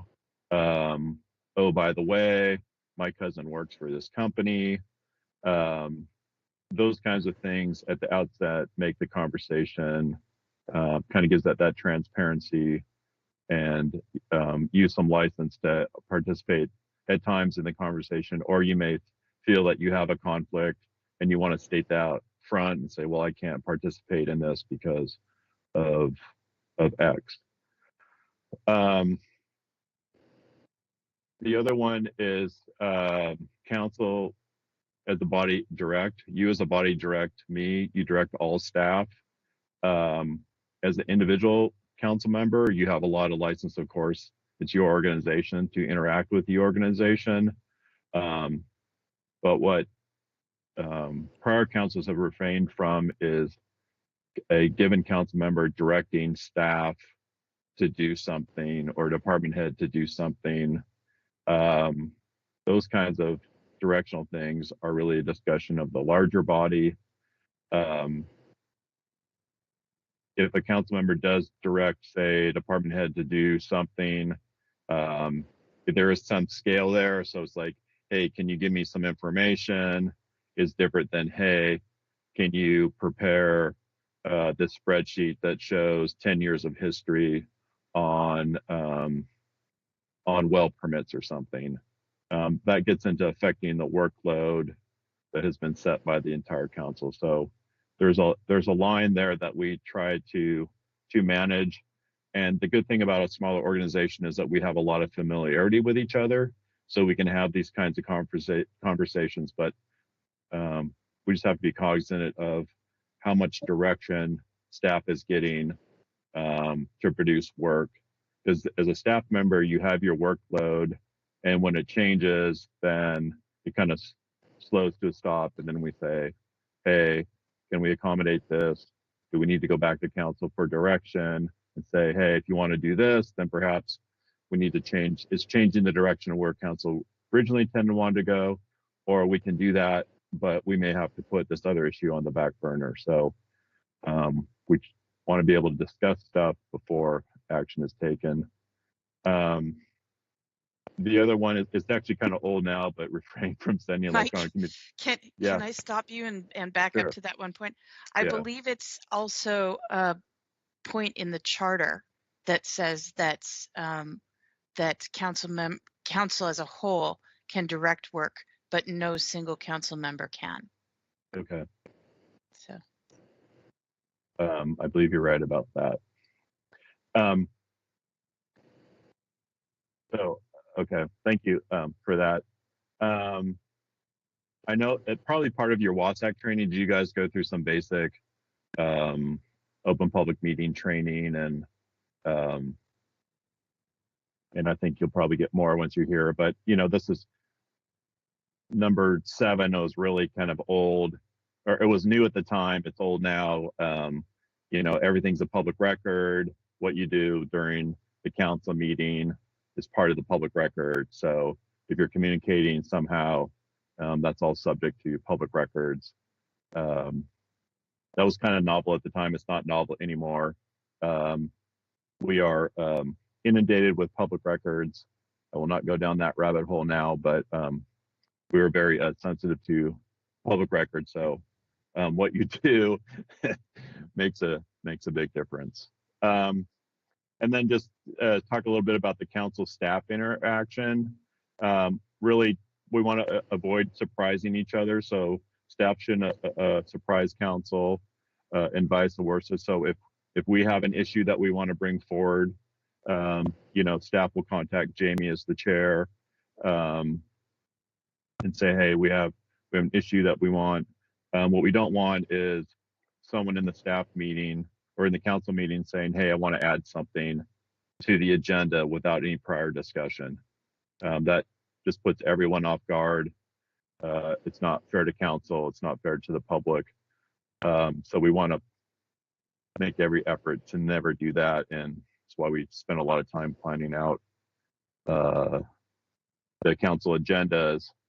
The second point really gets to that communication. So we want to keep council apprised in advance of the meetings of issues, emergent information. So an example would be, say we have an ordinance before the council on, we'll just pick like the land use element. You know, you will have a staff report that speaks to that, but there may be recent changes that we want to bring to your attention. We may have recent correspondence that we want to bring your attention. So we want to do everything as a staff level to make sure that you have the most recent information. So when you sit down and make a decision or deliberate on something, that you have everything that we do.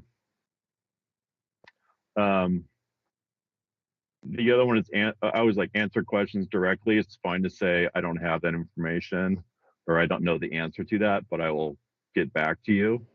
I always preach that it's better than guessing. We don't want to guess at answers.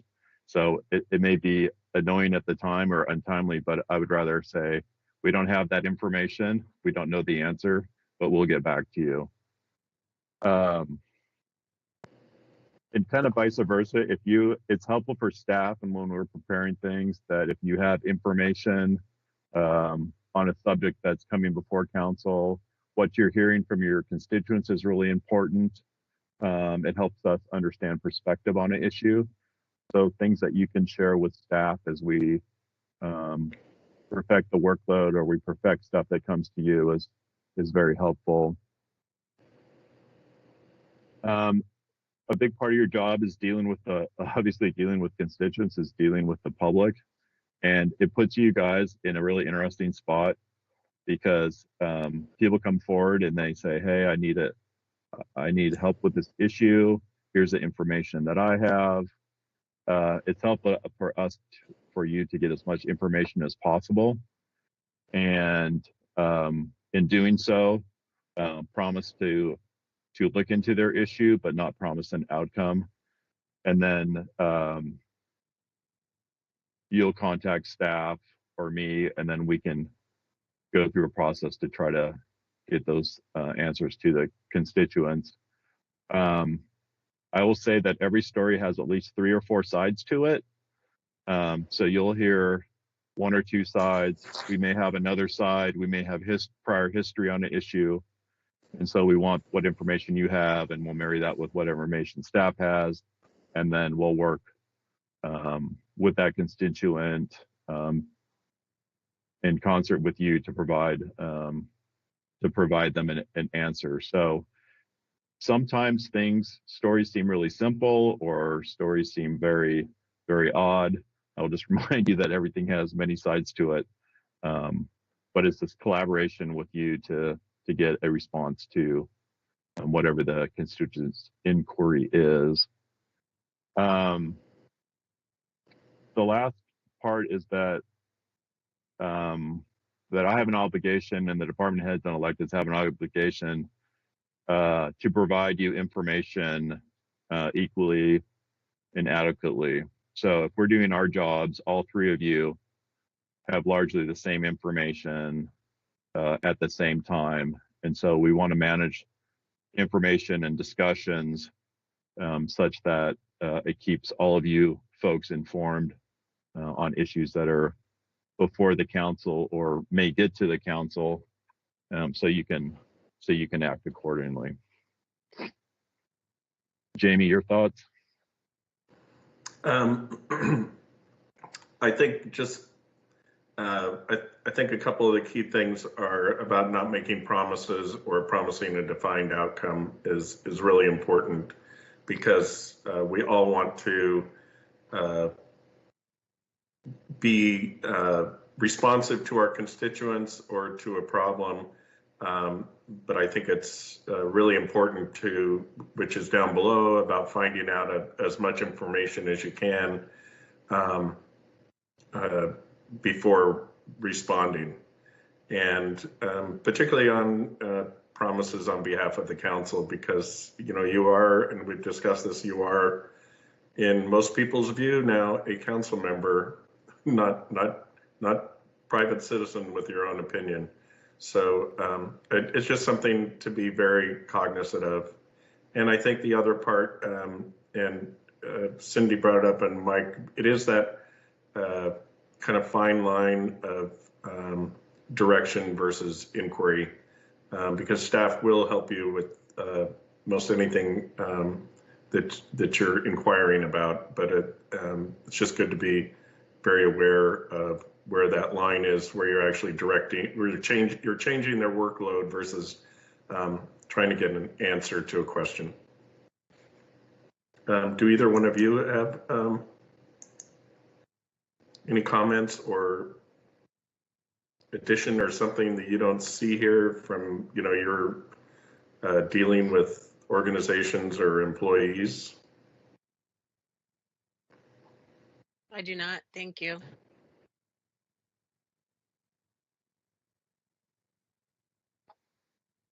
Cindy, I do want to say that I think that it's important to keep a level of decorum and to remember to speak to each other respectfully, and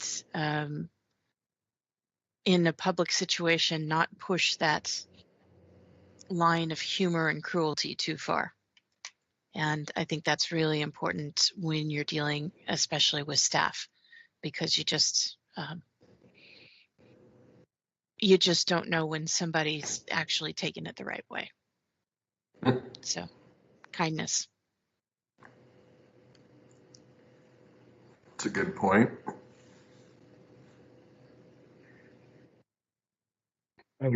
I guess I would just comment that the line between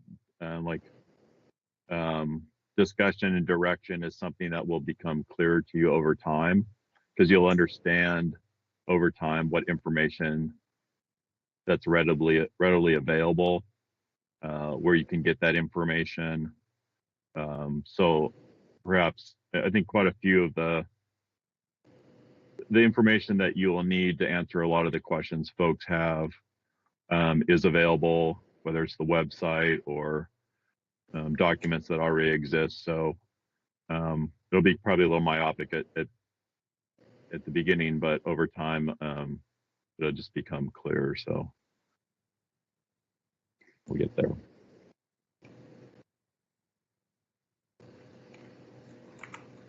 Okay. What is the website 2021 upgrade? Oh, So I just you wanted might yeah, I just wanted to mention, and if Tony can jump on. Tony, why don't you jump on, because we're actually doing an upgrade to the website that is really going to help the structure of the website and help people be able to more readily go to a large site like community development and be able to query information and not get lost in a sea of stuff. Tony, are you still on? I think he just popped off.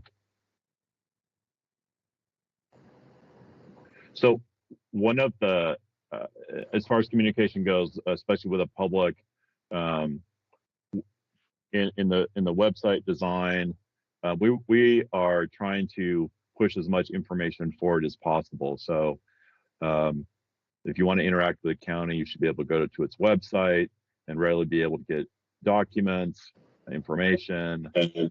We want to do that in a kind of a modern website way where you don't have to be 4 levels deep to magically find the latest document about something.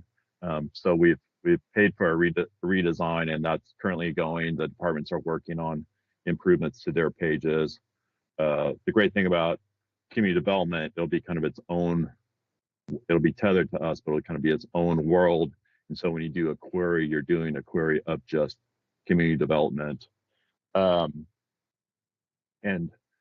things like electronic submittal, whether it's community development or other departments, there is an expectation these days that you can transact business on the website. You can submit stuff electronically.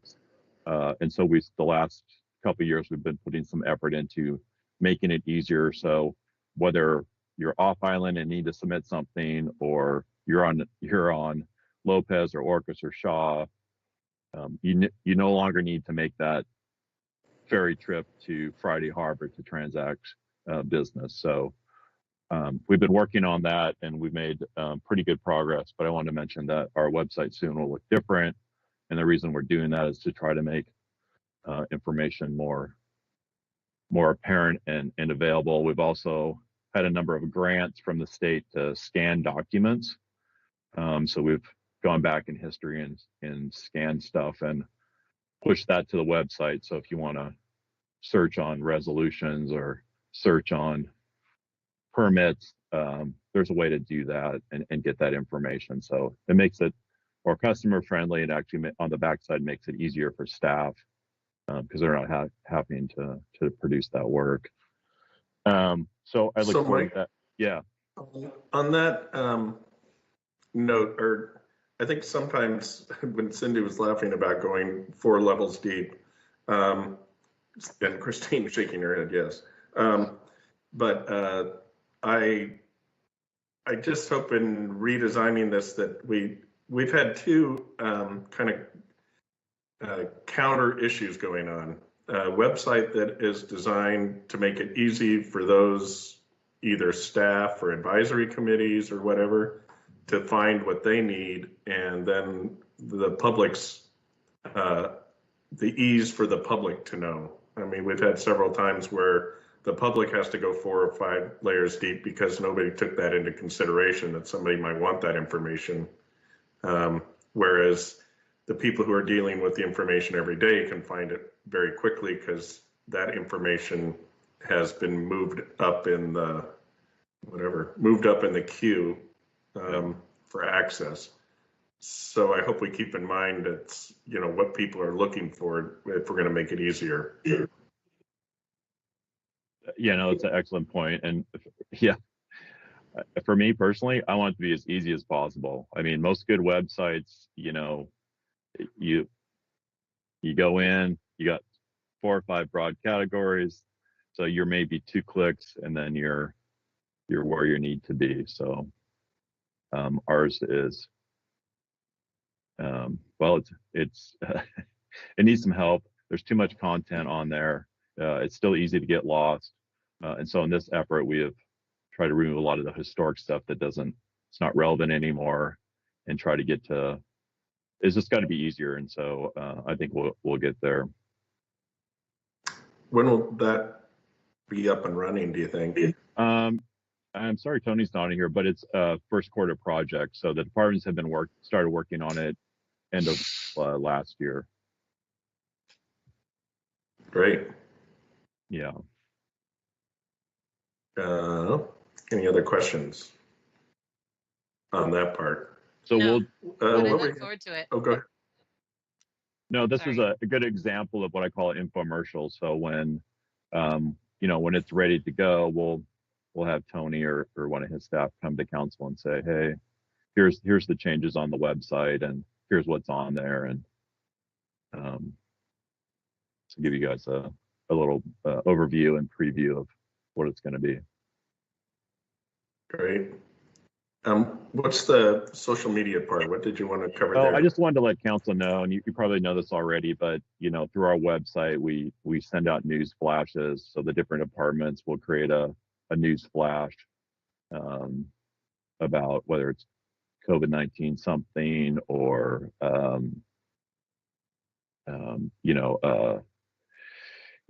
camping reservations open January, whatever. So different departments are responsible for sending out news flashes via the website, and those go out to the long list of media that we have here in the county. It also goes out to a Twitter account, and then certain departments will have like the fair has like their own Facebook account. So there is some limited use of social media to push out messages. So if council wants to put out a press release, there's a way to do that, and we do that via the website.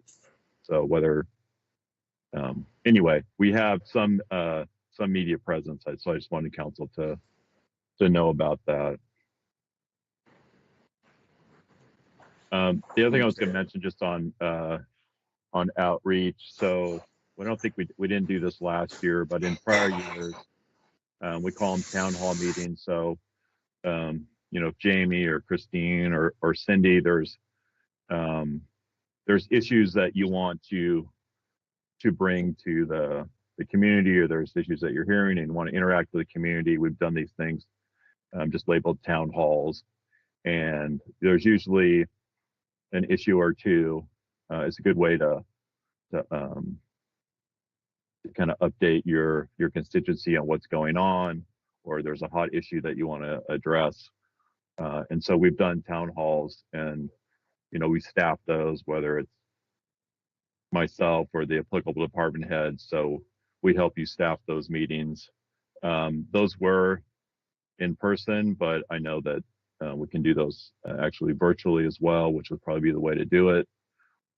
Jamie on Lopez, you had some really good community meetings in the last year using a virtual format. So I just wanted to plant the seed for Christine and Cindy that that staff will help you if you want to do a town hall for your constituency. Yeah.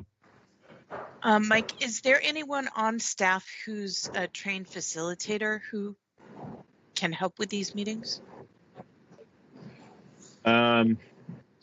We don't have a designated person. It would be, you know, the applicable department head.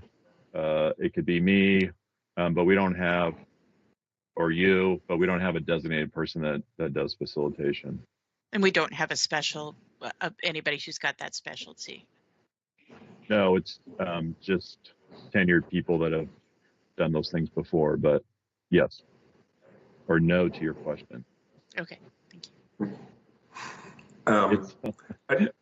Jamie, do you want to talk about the Lopez meetings that you had, the community meetings that I thought worked really well? Yeah, I just, through this COVID, we've had a group, and I know the other islands have had some variation of a recovery group of people. And through that, our library's been involved, and they sponsored a series of what they call town square meetings, and would have like a panel of 2 to 3 people on a specific topic. They always included me to give a 5-minute, no more than 5-minute update on, you know, what was going on in the county as far as COVID. But then a couple weeks ago, then they had our clinic and our hospital district personnel explaining how the clinic was working, what they were looking forward to in vaccines, that type of thing. And then people could send in questions in advance, or they could do the now familiar chat box, and the moderator from the library would read the questions. There wasn't any really live asking questions, but like I said, they were submitted in advance or done during the meeting, and then the panel would answer those questions. And what they found, and they recorded them and put them on their website. So what they found is there might be 30 people on the live call, but then they'd have up to like 80 people watch it on their own time. It worked really well, I have to say, and having that focused topic, you know, for which in our case might be 1 or 2 topics that are hot topics, and managing the meeting that way, it was a way of engaging our constituency, keeping them up to date. It's, I have to say, it's surprising, because if I'm out taking a walk, somebody will yell across the street how much they appreciate those town halls and getting updated. And, you know, normally that doesn't happen a lot. So that's usually they're just yelling across the street. Yeah, usually they're just yelling across the street. But it's a way of, it's one way of doing something at the town halls. And what Mike was saying is, particularly if there's some, you know, other issues or something, staff could put together, you know, information, whatever information and however you want it, and you could run your meeting. I think that's what you're saying, Mike, right? Yeah. Jamie, did you say your library had organized those meetings? Yeah. They were, and they moderated them. So it, and that was in relation to COVID, just because they were offering and they had the technology and they were willing to do it. And it kind of made it a neutral third party. And they have probably the largest list of people to send out invites to. That's true. And we limited them to an hour, I think. I think that was, I mean, I think that's another key is keeping, well, we've all been on enough of these type meetings now, and we discussed it earlier, is trying to keep it to a minimum.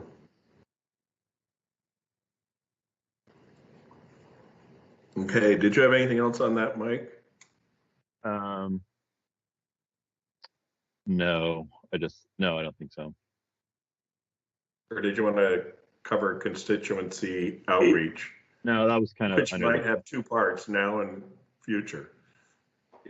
Yeah, I just, one of the things I think any organization and this organization included, we're always like, you know, what's the best way to reach out to folks? You know, the old, you know, we've had pre-COVID, we've set up meetings where 3 people come. You know, I think we've seen with, we'll just say Zoom generically, that we've had larger participation in meetings, so that's great. But we're always trying to figure out, you know, what's the best platform? What does that look like? And for you as council, you know, when do you want to go out and engage on an issue? And how formally do you want to do that? So I guess my point is staff's more than willing to help you set those up, you know, kind of at your request.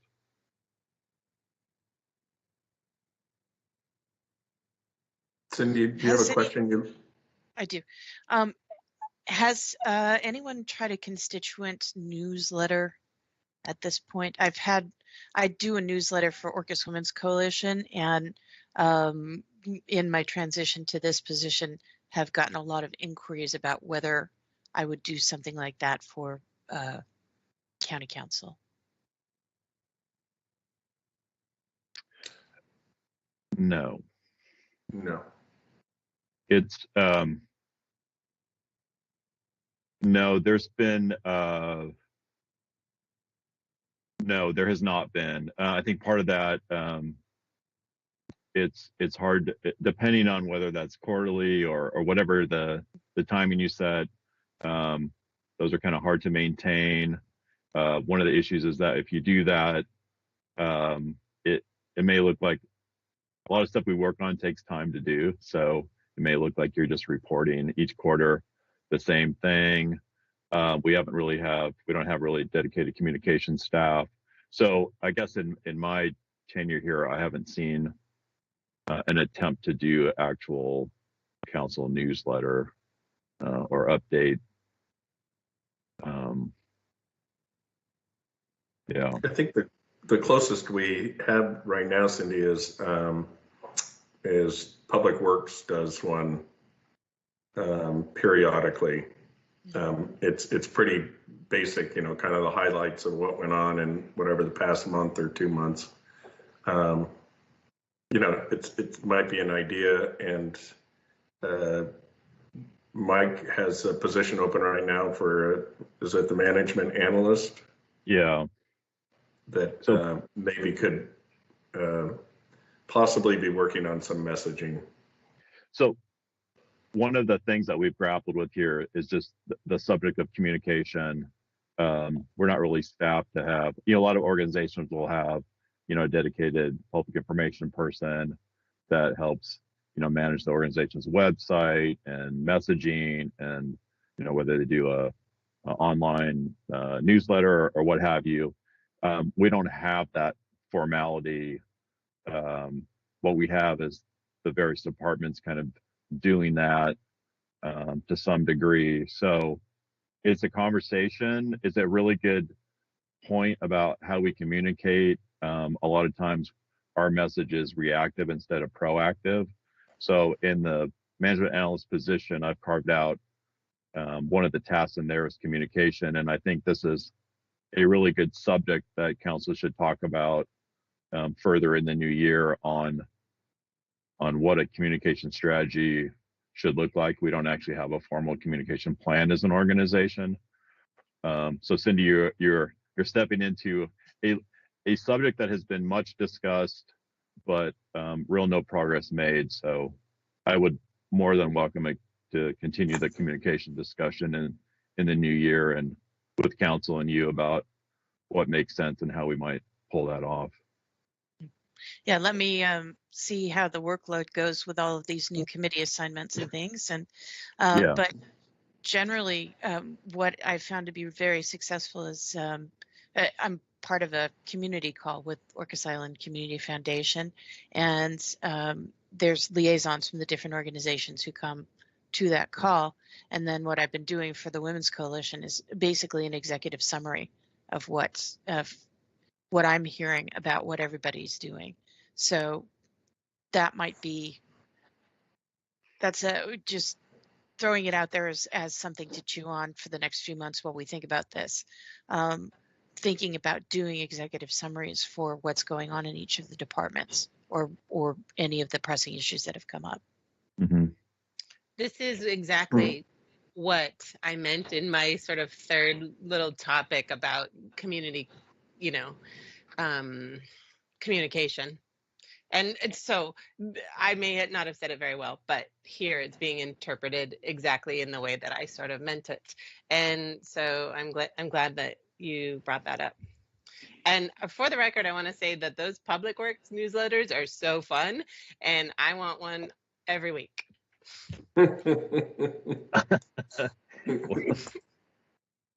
Thank you, whoever does them.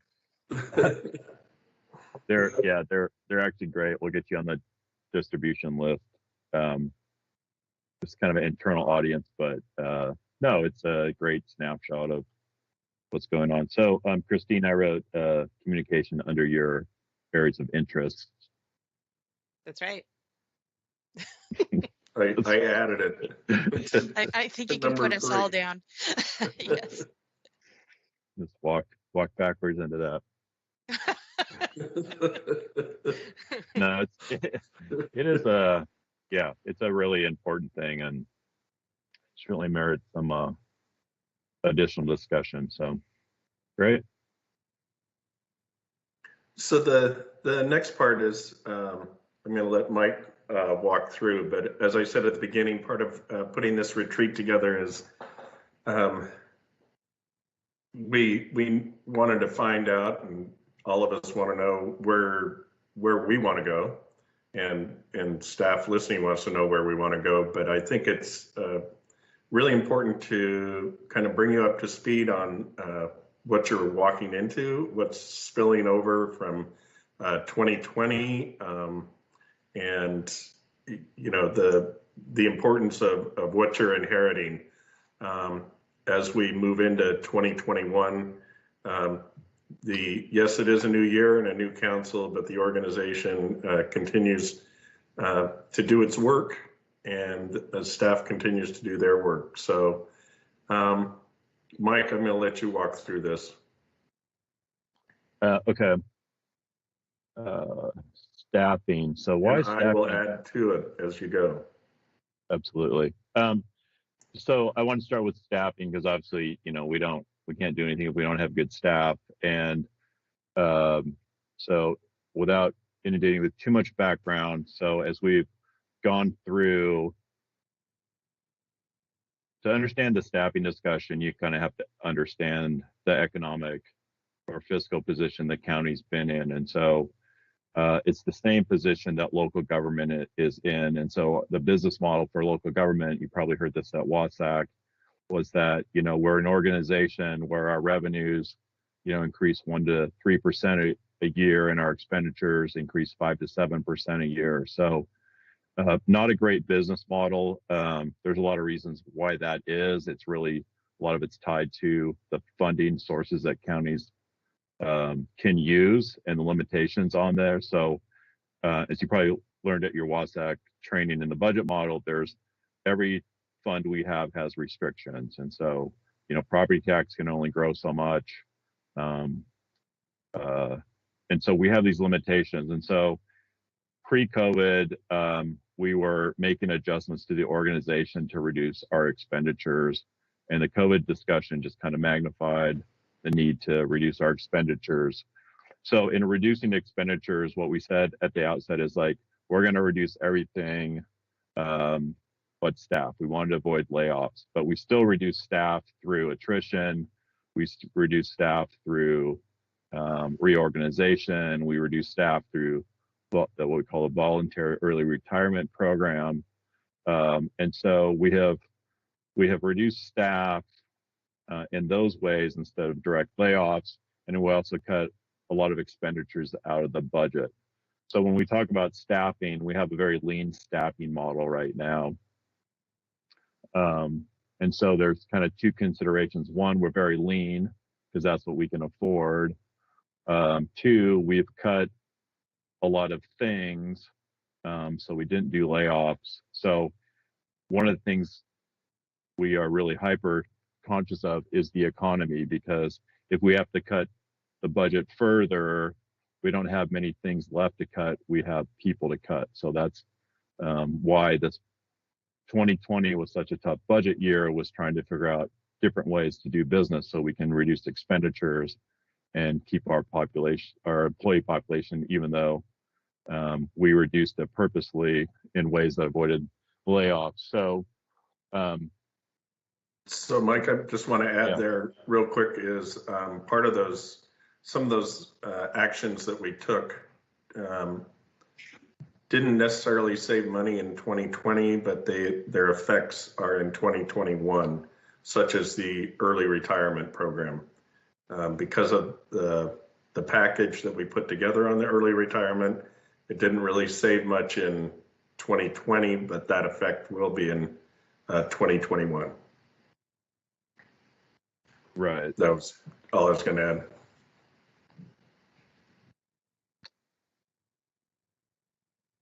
So what I'm sharing on the screen is this is from the budget.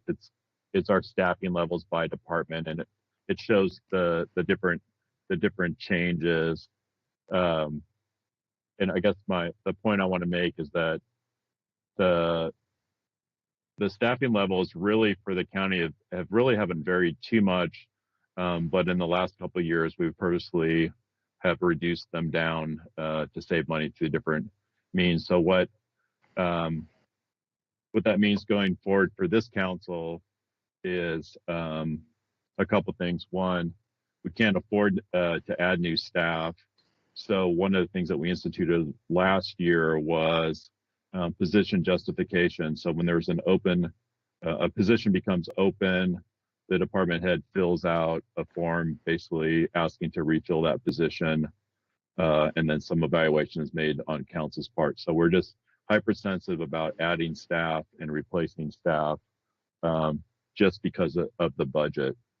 The other thing that we face, this organization, as well as kind of local government in general, is that we have an older population. And you can tell by my bald head, I actually fit into that category. So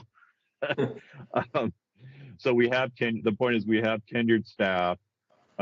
When we have done a couple analysis to look who is eligible, we can't ask people when they're going to go, but we say, okay, who is eligible through the retirement system, who's eligible at a certain age. We see that we have a lot of people on the doorstep. So I think our average age here, and James can correct me if I'm wrong, is around 57 or 58 years of age. So as an organization, we want to look ahead and say, and we've done this by department, like how many possible retirees would we have over a time horizon of like 1 to 3 years? And you want to kind of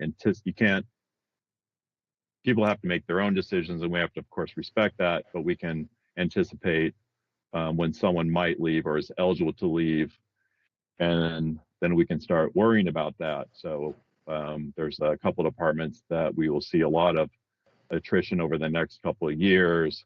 And so that gets us thinking about how we might reorganize. It gets us thinking about recruitment. One of the things that's really unique about the islands is it's a hard place to recruit to because you really want to be here. And so the employees that we attract are people that have some pre-existing connection to the islands. And so whether they have a family member here, whether they came here every summer, whether they've always wanted to live on an island, they have some connection and they're willing to move here and move their families here. So it's a narrow band of people. We don't get people, in some organizations, you get people making career decisions about, oh, I'm going to go to a larger organization, and there's a kind of a career path thought. So we have a hard time recruiting. We've been really fortunate because people want to live in the islands, and so we've gotten some really good professionals. But it makes recruiting hard. it makes filling positions kind of uncertain. So if we're going for a public health nurse, we're going for, a mechanic, we may have positions that are open for an extended period of time. So the takeaway is that it's hard to recruit here. It is an attractive place for a narrow band of people. We have a lot of retirements coming up, and we are thinly staffed, purposefully to be efficient, but also because we have had to reduce our expenditures in the last couple of years. One of the things that we have been keeping an eye on is, we now have a dispersed workforce because of COVID-19. We have people working at home.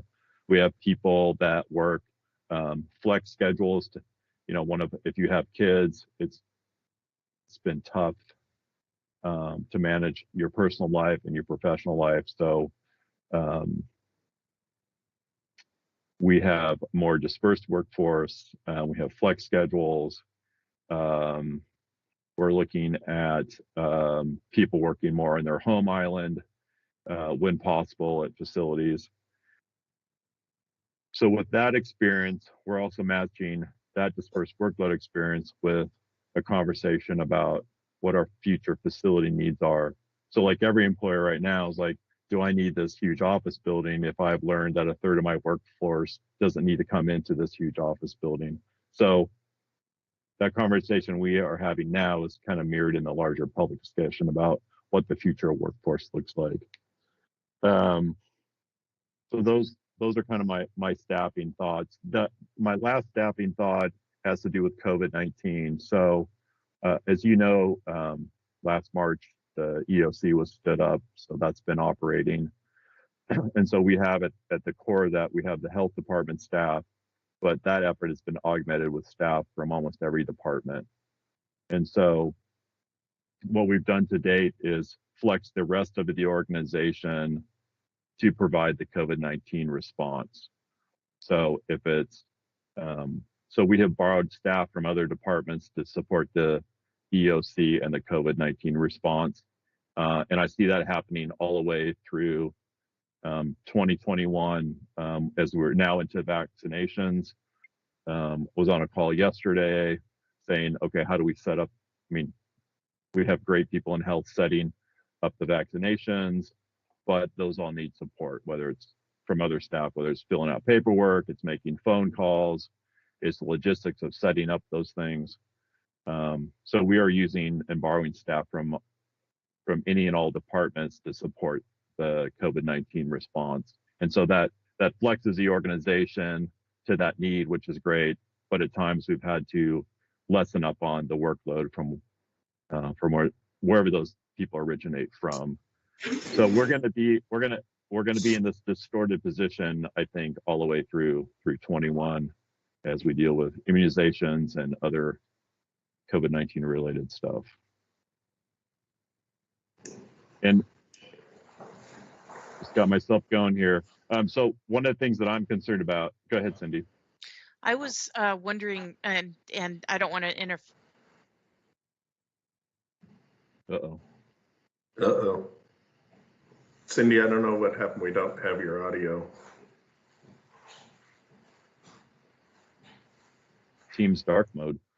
Does it look like the power went out? No. I don't know what I'm saying. Well, I think so. It does. It's pretty windy out there. It's supposed to be really windy today. Mine just blinked.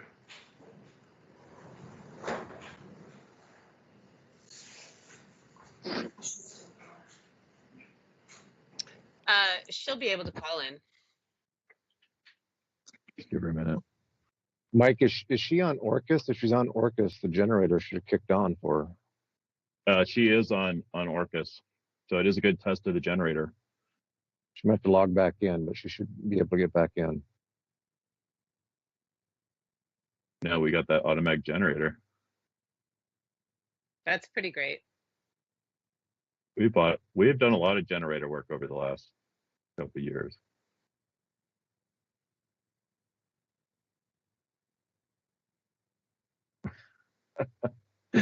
So James Wolf just texted me that our average age is 64.4. I don't want to believe that. I'm only laughing at the specificity of that. That's what we demand of James. We want exact numbers.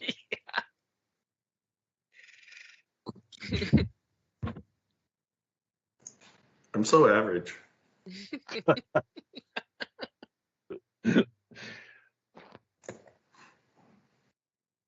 I'm well below average in this case.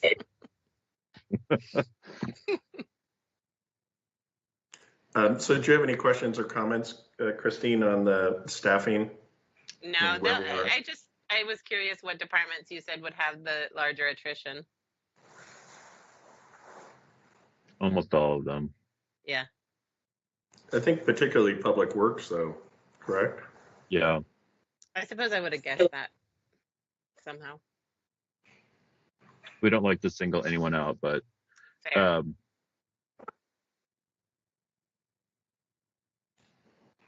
that's where it looks like Cindy is on.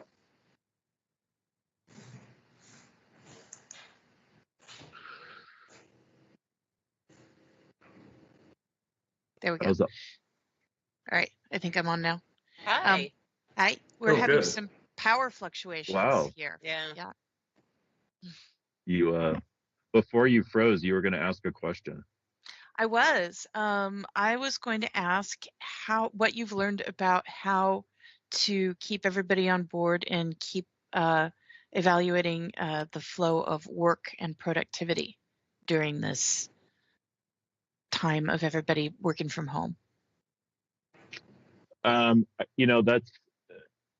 was a kind of a formal process where the department heads and supervisors meet with the individual that's working at home to kind of set some parameters and expectations for working at home, because at the end of the day you're working. So there's a kind of a formal discussion and paperwork that goes along with folks. And we're fortunate here. We have really good staff. So, but there is a formality to whether it's a flex schedule or working at home.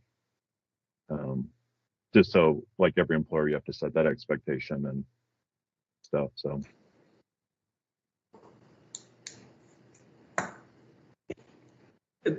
Has that worked out okay, Mike? I mean, we've got kind of the COVID people, but I'm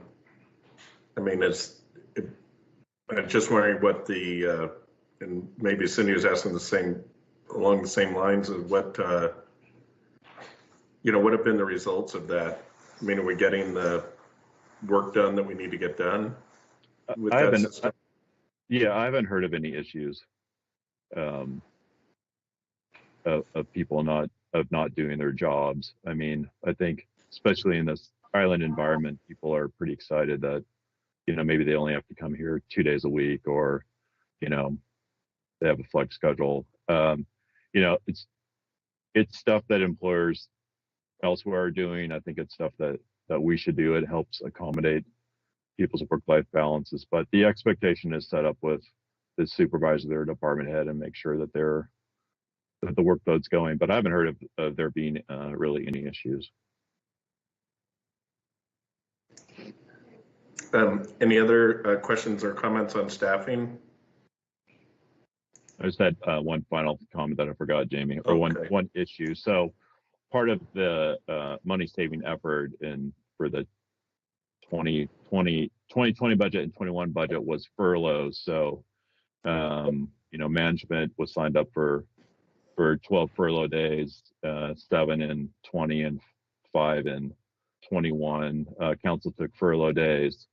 Of course, the prior council didn't obligate this council, which they can do, to take furlough days, additional 5 furlough days in 21.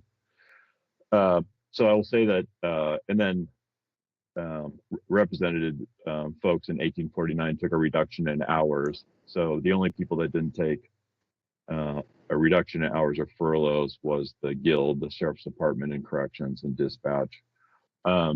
So what I'm suggesting, and we can talk about this later, but throw this out for thought now, is that furloughs are impactful. That's a day that you're not getting paid. That has a big impact on people.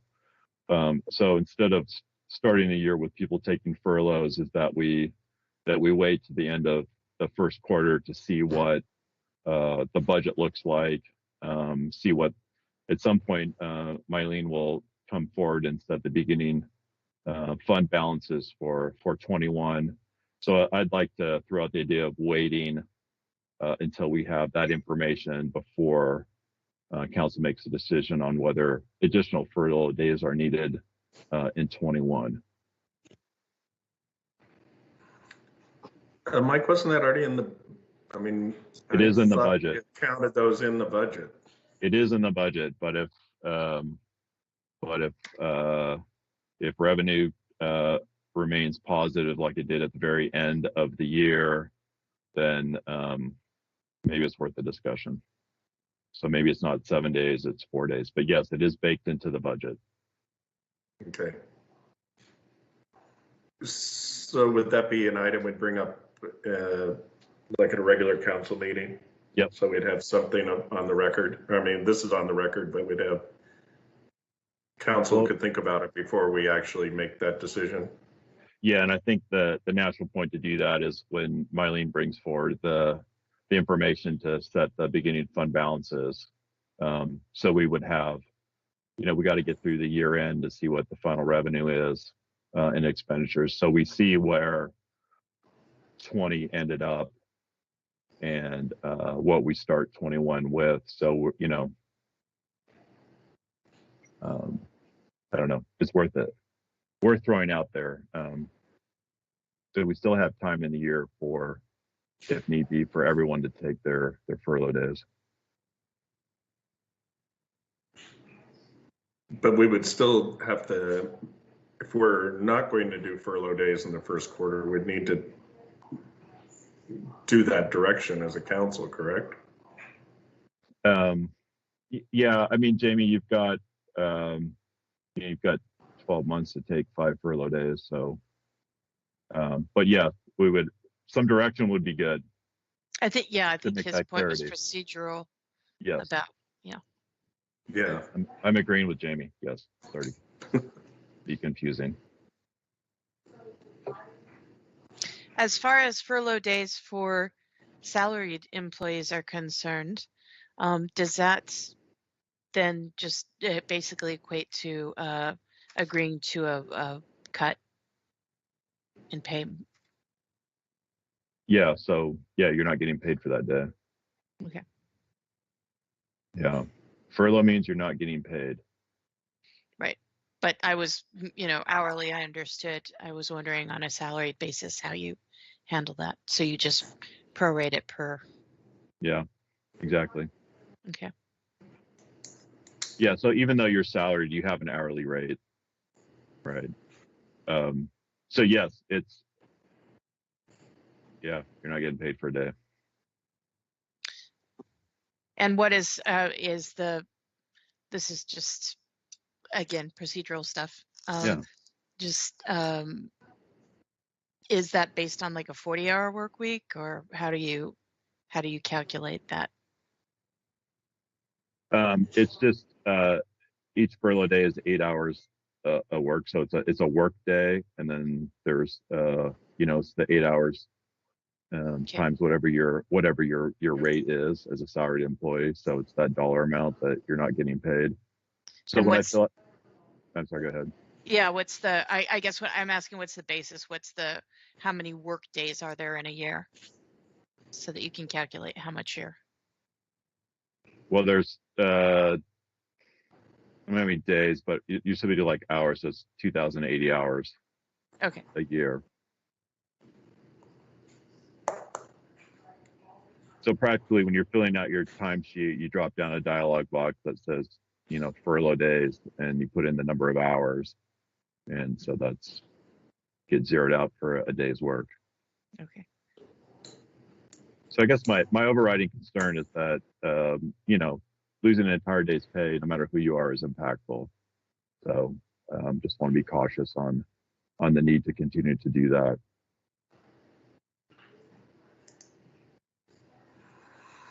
Okay, got it on my list.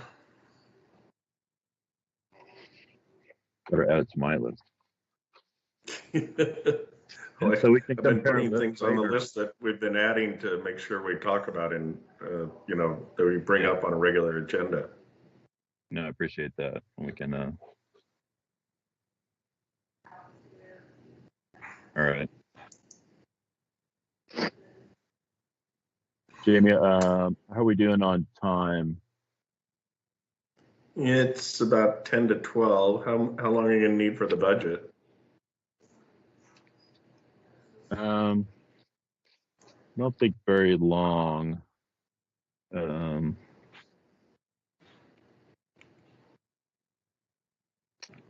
see.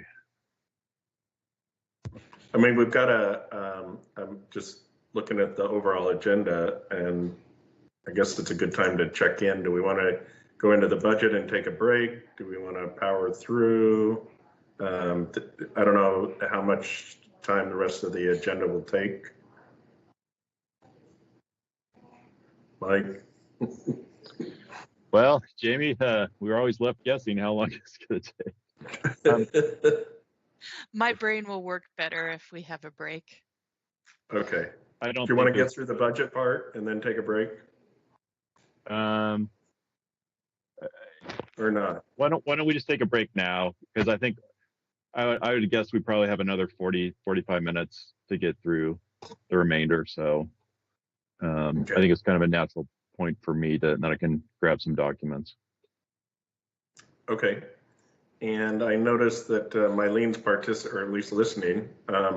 Yes. So Mylene, I will just say when we're on the budget, if you want to make a comment or anything, I'll recognize you at that point.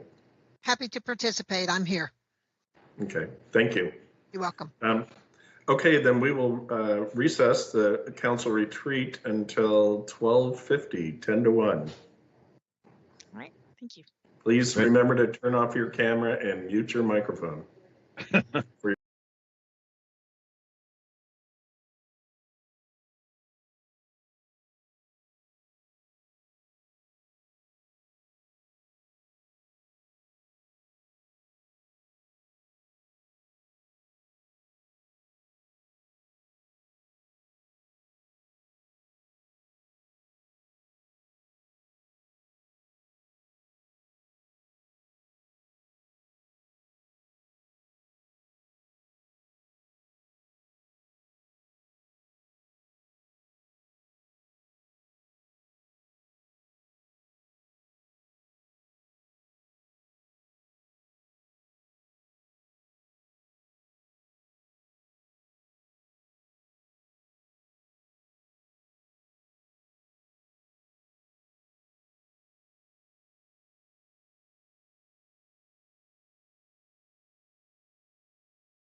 He's doing something to the computer.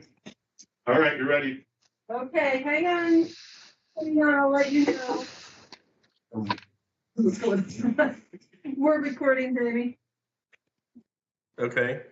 Welcome back. We're back from our recess for the San Juan County Council retreat. And we're moving right along into budget 2021 update as part of our what we inherit. So go ahead, and we are joined by the county auditor, Mylene Henley. So why don't you start off, Mike, and Mylene can, I'll let you cue Mylene. Yeah. Wow, it's hard to look at a baby and not be kind of sleepy at the moment. But I'll focus on the budget. So, wow, Mylene and I could probably talk about the budget for the next 5 hours, but kind of the takeaway was a lot was done in 20, as I talked about earlier, both to rebudget in 20 and also set up the 21 budget. So we kind of laughed internally because it was the first biennial budget, because we thought if we did a biennial budget, things would be so much easier. But we didn't know that we would run into all kinds of circumstance. And so, as I said before, really before COVID, we were trying to right size the budget, and COVID kind of pressed us on making some further changes. So a couple things when I look at the budget. So the current expense fund always gets a lot of attention because sales tax flows into that, and sales tax is volatile form of revenue for us. And so one of the things that we had a lot of angst with early, kind of mid 20, it's hard to gap years, but in the middle of 20 was what was going to be the effect on sales tax. So you heard us talk about it, all jurisdictions. We're talking about what is COVID going to do to the sales tax receipts. And so for budget purposes, we reduced the amount of anticipated revenue from sales tax. So we've been keeping an eye on that. Thankfully, it had just really rebounded in the last couple months, which is certainly positive. So it'll be less of a loss than originally forecast, but it's something that we're keeping our eye on. And I'll talk in a minute about the sales tax analysis that we're doing. The other fund we spent a lot of time on and isn't out of the woods yet is the Parks Fund. So we made some organizational changes and some expenditure changes to kind of, Parks had kind of a chronic problem before COVID in that it was having a hard time kind of breaking even. If it's its own special fund. So we needed make some systematic changes to Parks, which we did through some staffing changes and some alliances with facilities to trying to get some efficiency. So what happened this year, of course, with COVID is that we cut in half our revenue. So especially the camping, like, we were trying to, you have all of the expense of staff and things, and you have half the camping revenue. And so part of the Parks Fund got an infusion of $200,000 from the general fund to help balance it out for 20.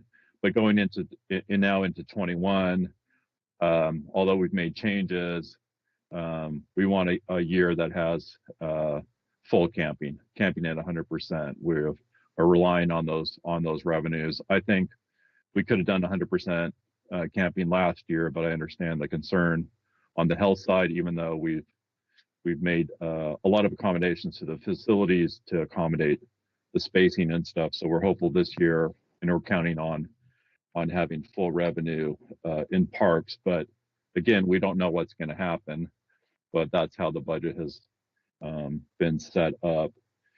The other fund that got a lot of discussion and we'll keep an eye on is the roads fund.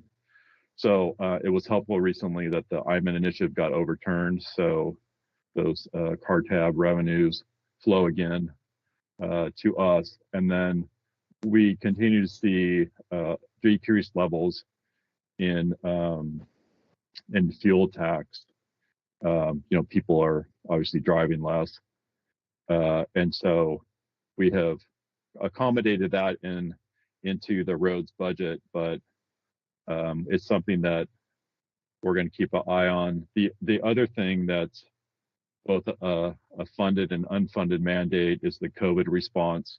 So in the budget, Mark and his team kind of came up with a staffing scenario. So we said, the question to Mark was like, what do you need in 21? Whether it's, temporary staff, more things. And so we have kind of created this, or created a response, but we still don't know what's going to happen as far as COVID in 2021. So we made a best guess as to what our response should be based on the knowledge at the time that we did the budget. So we hope that that's sufficient. But at the end of the day, we really don't know whether the county's going to have to spend more money. We were fortunate to get the CARES money that helped out dramatically to buy things and to pay for staff time. But that's not going to be there in 21. So, current expense will keep eye on sales tax and parks. It's got to be a good revenue year. Roads fund. I think we're pretty balanced, but we're always sensitive to what's happening with those receipts. And then COVID-19 is, we did our best job anticipating, but no one really knows. So hopefully we don't have to spend more of our own money, if you will, to pay for more of a response. But we don't know. So Mylene, do you want to? Those are kind of like the overriding things that I'm looking or keeping track of in the budget. Would welcome your thoughts at this point, kind of on the overarching stuff.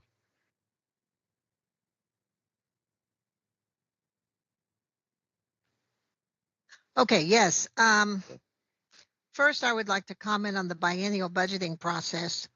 Even though it turned out to be a biennium like no other, I think that it was a very good change, and it was actually fortuitous for us that we made that change the year before. As difficult as it was to deal with the changes to the 2020 and 2021 budget, it would have been far more difficult if we had had to go through a full budget process in 2020 for 2021. So as odd as it is that we did this at this time, I think it actually has already proven its value. And the value of forcing us to look out 2 years is great. So that's my thoughts on the biennial budgeting. My largest concern for the 2021 budget at this time is the economy next year. I believe, and much of what I read supports the idea that the economy will be worse next year than it was this year. There were a lot of supports this year from the federal government and from the state government for individuals, for businesses, and for governments. We can expect more of that next year, I know, but I'm not sure it will be enough. The sustained reduction in business is going to permanently eliminate a lot of businesses. And there will be businesses on the island that are affected. There will be visitors to the island whose employers are affected. So I honestly think that the economy will remain a problem throughout 2021, and possibly a much bigger problem than last year. On the positive side, as Mike observed, our initial guess, it's really a guess, at our sales tax reduction for 2020 was about 20%. It turned out to be only about 10%. Huge difference once accommodations were allowed. It was just going further and further down until mid-June, when accommodations were opened up again, and that's when and what turned around the sales tax revenue. The I think that we may have budgeted a little optimistically for next year. Our budget for sales tax, and sales tax is a hugely significant part of the county's budget. It is the largest source of revenue for the current expense fund, which is unusual for counties. And so you can't underestimate the significance of this.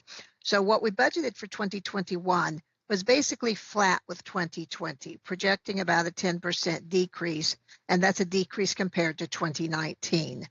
So 2020 was about 10%, and I haven't looked at the final numbers, I'll admit. That was about 10% less than 2019, and we projected the same on an estimated, of course, because the year wasn't over, for 2021. Related to that topic is beginning cash. I think I'll admit that I think we estimated high on beginning cash for current expense fund, and that will affect our ability to both meet the current budget and perhaps accommodate other desires. So it will be a while before we have beginning cash. The reason is, I don't know if you've heard about this yet, but the county uses what's called a 13th month. We allow expenditures incurred in 2020 to be paid in 2021, but still treated as a 2020 fiscal expense through the middle of January. So, of course, until all those bills are paid, we have no sense of what current expense our ending cash balances will be in each of the funds. And then even after that, because of grant adjustments primarily and some other journal entries, it takes a while. So by the end of January, we should have a pretty good idea, but it won't be final until probably April. And I'd be happy at some point to spend more time with each of you, the new council members, on our budget process. And those are my thoughts. Thank you. Thanks, Mylene. I just, as Mylene brought up, it is unusual for a county to have a sales tax impact their budget as much as versus property tax as much as ours does. So that can be pretty cyclical on the revenue side. So there's a few there's definitely some it's a mixed bag on the revenue side, and there's some bright spots. So with this robust real estate market, we saw a lot of what we call real estate excise tax receipts. So those are important. So the land bank, their REIT, their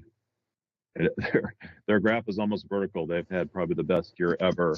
So that helps them do a couple things, and not only acquire property, but at our insistence to put more money away for the endowment. So it's very positive for them. It also is positive for our capital budget. So we use those REIT dollars to fund capital projects. So that's very helpful to get our capital program funded and tick off a bunch of projects. And the housing, Mike. Yeah, sorry, thank you. And the home fund. So it has its REIT source. So if you follow the home fund process this year, we gave out money and then we gave out more money because it was such a positive thing. So when we've talked about affordable housing already.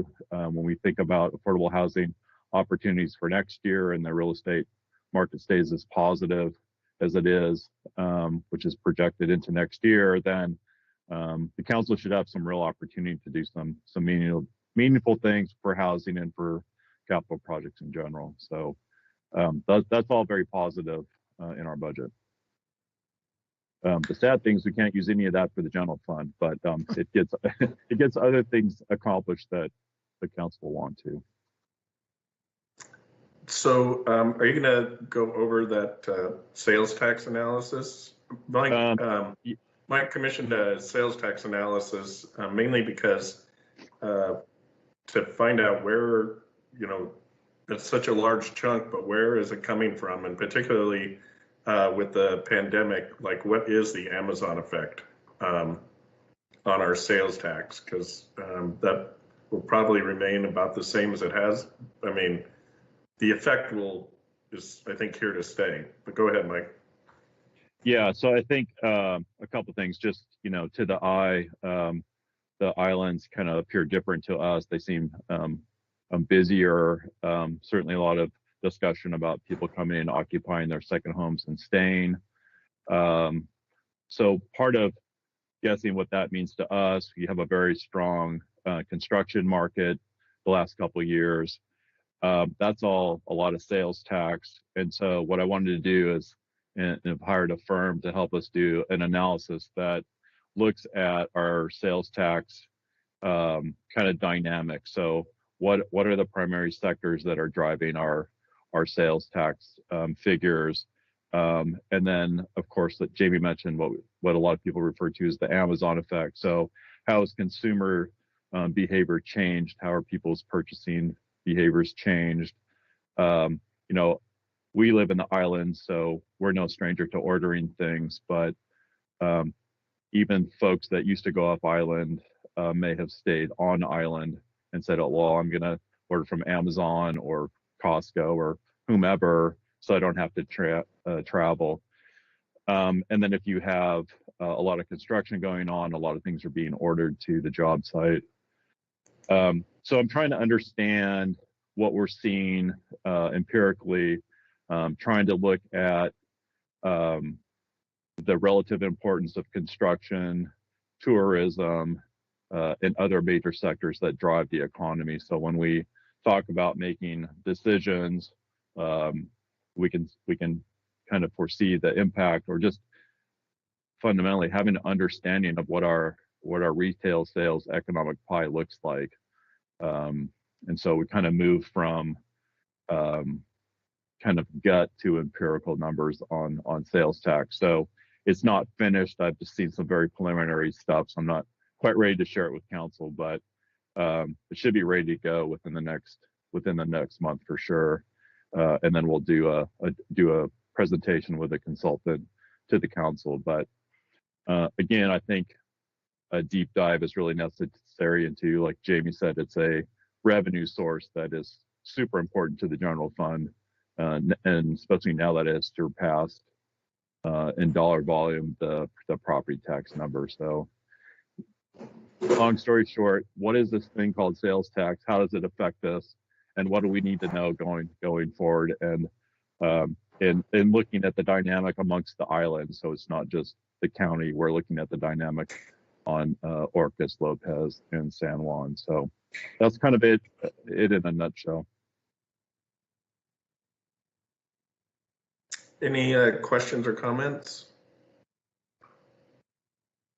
Thank you, Mike. I appreciate getting that kind of data. That's a really good way to approach getting a picture of what's going on economically in the islands and what kind of shifts are going on, especially for our retailers.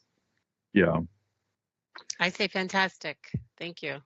And I think, Mylene makes a really good point, and part of the conversation is what is the retail picture going to look like? I think I see 2021 really is this kind of sorting year, like who's going to survive in the islands and who's going to leave the islands. And that's something that gets into the sales tax picture and just our general revenue picture. So I think Mylene's right. It's a little hard to guess on the budget because I think that business sorting is going to start happening in 21. Okay. What else? Do you have anything else, Mylene, before we move on? No, I appreciate the ability to talk here. And like I said, I'd love to meet with each of the new council members soon to talk more about the budget. Thank you, Well, Mylene. Thank you, Mylene, and I wish you could bring the baby. I know. No, he's going to wake it stay up. here. He's sleeping real well right now. Yes. Okay, so moving on to buildings. Just so council knows, we've kind of gone through this process in the last couple of years, well, several years, of trying to assess what we have and should we be spending more money against it. Then we embarked on our campus master plan using that information. We were somewhere along the way to having a design, final design, and kind of the layout of who would be in there. And then the pandemic hit, and we realized how many people, as we said earlier in the day, enjoyed working on a flexible schedule or working from home. And we're not alone in this. The city of Spokane, I think, is going to sell 1 or 2 office buildings because they found out that everything was working and that a lot of people would prefer only coming to the office once or twice a week, and they would rotate people through. Other municipalities and governmental organizations are finding the same thing. So we went from a campus plan to trying to get everybody into one building, or as much as possible into one building, to taking another look at what we have and what our future needs might be, and go to I guess you'd call it an optimization plan. Where do we have space? Where can we use them more effectively going forward? How many people are actually going to be in the office at any one time? One of the things during our planning of going to one building was the assessor, John Kulseth, took a hard look at his department and said, you know, my entire staff is only in the office for, I think he said like 6 days or 7 days out of the year. And that's when the 2 property tax bills are due. And that's when they get all the phone calls or when the assessment goes out, and then when the property taxes are due, everybody, it's all hands on deck to answer phone calls. But other than that, most of the time his people are out in the field working. So, you know, it kind of brought up that whole question, does everybody need a desk when we could do things differently? So that's kind of what's going on with the campus optimization, but I'll let Mike walk through some of the buildings and kind of where we are right now and see if that seems like a good track from council. Okay, thanks, Jamie. Yeah, this has been a multi-year discussion. So the county's made various attempts over the years to consider a new building. And so about 3 years ago, we started that process, designed one building to get everyone in. And so there was a lot of discussion about adjacencies and how you fit people in the building and who has to sit next to whom, how you integrate the public space into that building. So we went through quite a process and got to about 30% design. No matter how you slice it, it's a very expensive proposal. So we put a hold on that. But what we've done recently, and this is in the capital budget, is we've said, okay, if we can't build a building, what few buildings can we retain and improve and move staff into? And like Jamie said, not everyone needs the same type of space. Not everyone needs an office. Some people just need a touchdown space. Some people don't even need that, depending on their job function. So a lot of discussion went into that that effort. But I just want to back up for a minute and share my screen.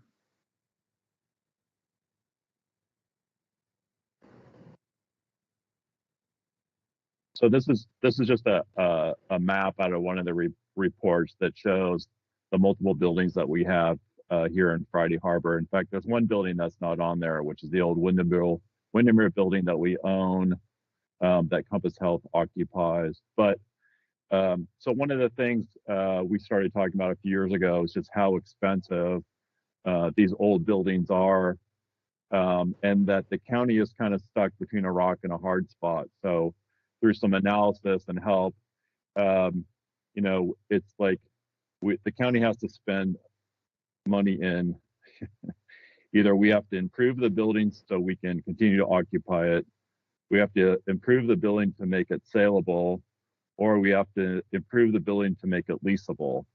And so we hired a company called Heartland to do this portfolio analysis for us. And so the county's kind of caught out in needing to spend money. And so the question is, what is the best approach to spending money to improve and maintain some facilities over time? And so kind of historically, the county owns a lot of stuff, not just here, but on other islands. So we're like, well, why do we need all that? Why does every department need a separate building? And so that's the campus plan discussion. And now we're going to do what we call a building optimization plan. So if we can't do one building, can we fix several buildings that we can get kind of the same department adjacencies?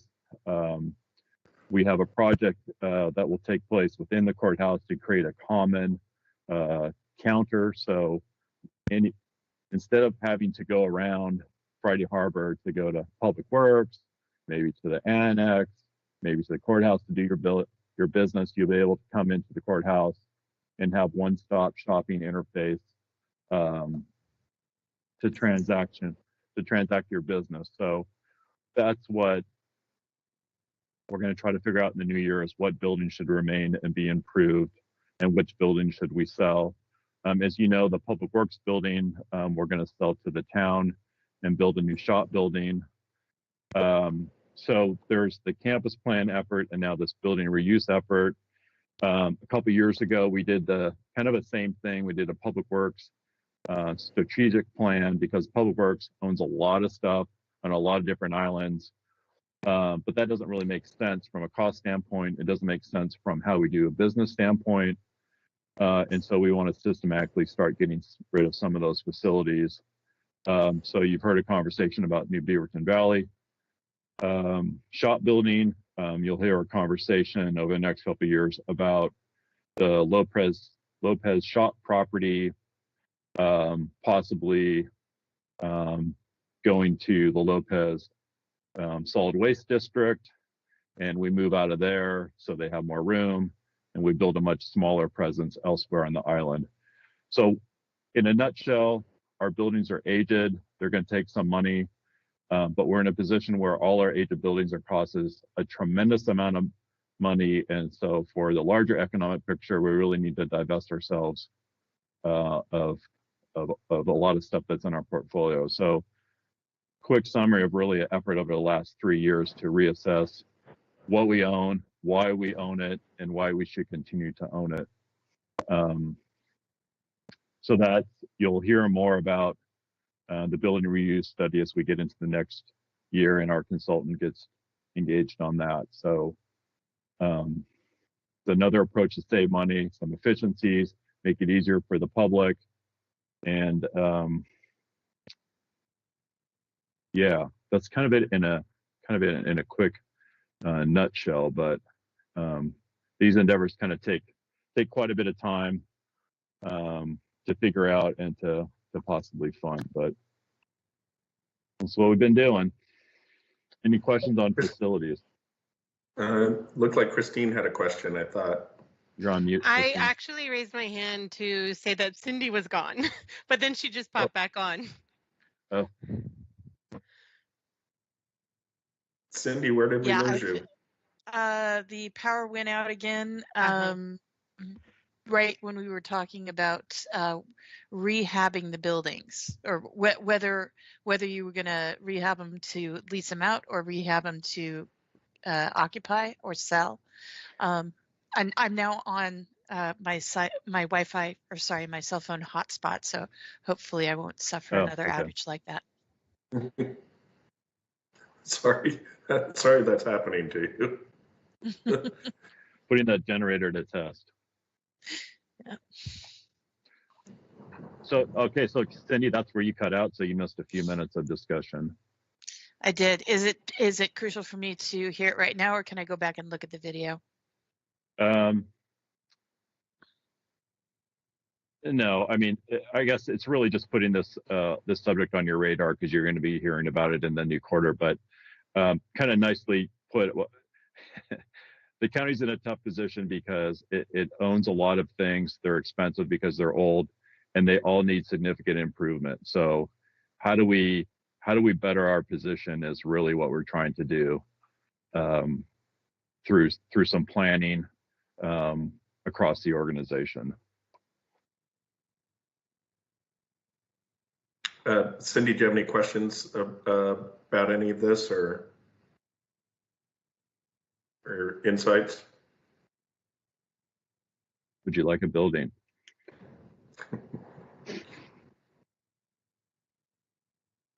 Did we lose her again? Yeah, she's on mute. I think she said no. She just blipped out. Yeah, this is, I have to figure out how to disconnect entirely from the electric grid here. So I'm going to turn off for a minute. Okay. Okay. Like Mike said, that'll be coming back around, and at least you have some context for it. And looks like Brendan just said there's about 3,300 households without power right now. So Mike, you want to go on to COVID-19?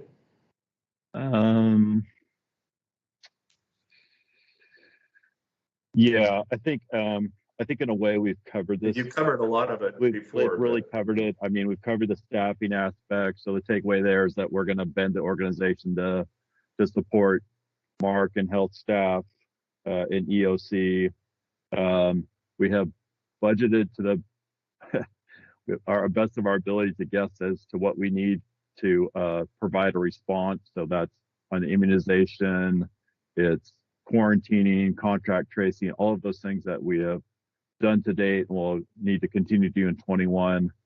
We've upped staffing in health and some other resources. So, but it's something to watch. So if something significant changes, it could result in some additional expenditure. So I think we've pretty much crushed that one.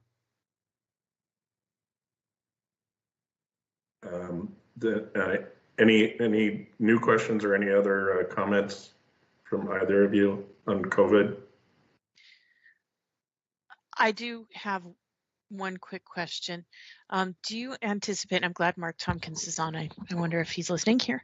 I'm wondering if I heard Mitt Romney of all people talking about COVID and talking about the fact that the vaccination effort is really taxing an already overloaded health infrastructure, and proposing recruiting people who have held a needle basically in their past lives or have had some kind of medical practitioner's license and getting them recruited for a volunteer corps to help with the vaccination effort as it picks up, as hopefully we get more supply. And I'm wondering if that's in the mix at all in the planning. It is. So I think it's easy to say we're going to volunteer folks or have people volunteer to give shots. You have to remember that they're giving shots under a provider's license. So the provider has to sign off on that individual, which requires a significant amount of training to feel comfortable having that person provide the shot. I think for our community, we are geared up to provide, and as you know, with the islands, we have to move around the islands. We're geared up to provide shots on Wednesday, Thursday, and Friday. Wednesdays on San Juan, Thursdays on Lopez, Fridays on Orcas.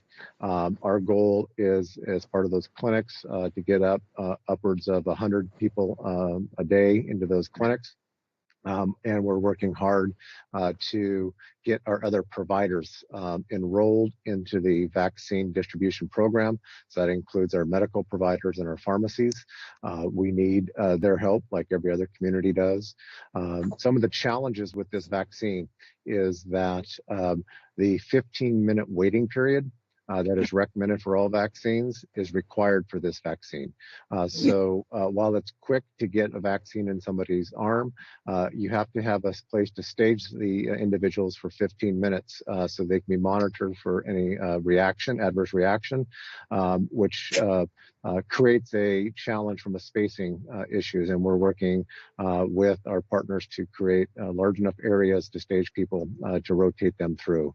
So while we may be able to get a lot of needles and arms, you have to have the ability to stage those folks, to monitor them, which then our providers will have the same challenge. So it's not as easy to bring them into your clinic, provide them a shot, and have them go. You have to have them a spot where they can wait before you get the next person in.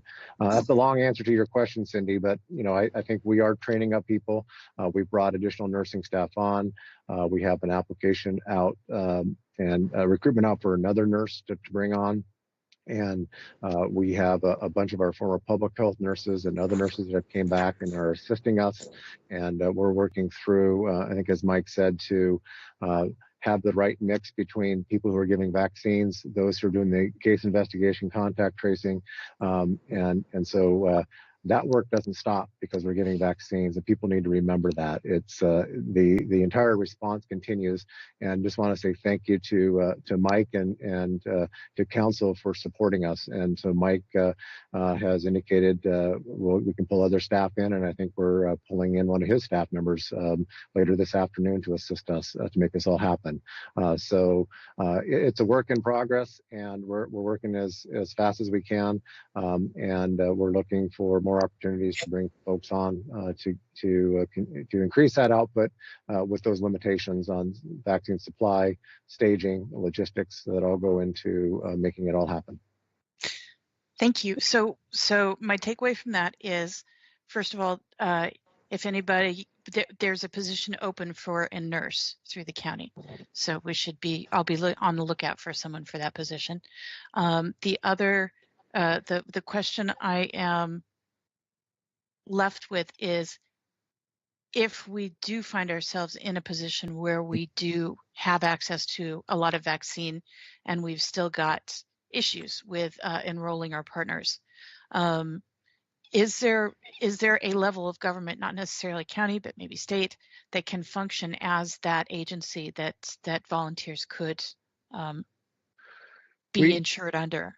Yeah, we can actually bring them under as volunteers. That's not an issue. And we're working with our providers if they're not going to be enrolled to potentially have them help us with vaccines, whether it's EMS or others to help us with that. What you have to have is you have to have a medical provider, a doctor that is signed off saying, yes, this person is working for me. So they're working underneath a doctor's license. In this case, it's Dr. James would have to say, these volunteers, I'm okay with them providing these shots. So, Great. Yeah. Thank you. Yep.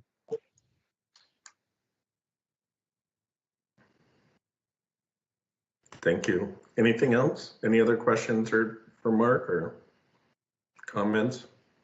No, thank you. But thank you, Mark, for that information. It was really fantastic. In fact, I learned a few things I didn't know. Big cheers. Thank you for all the efforts of the staff. It's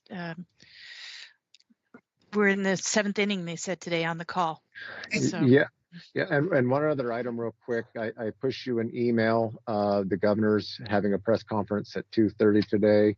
I anticipate that he will be releasing his plan for what it looks like next week.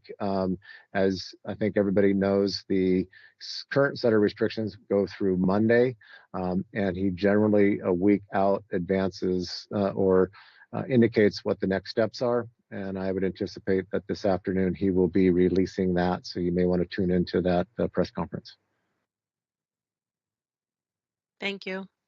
Great. Thank you. Okay, the last topic today, and unless we have something added, is capital improvement, I believe. Yeah. Yes. So, yeah, thanks, Jamie.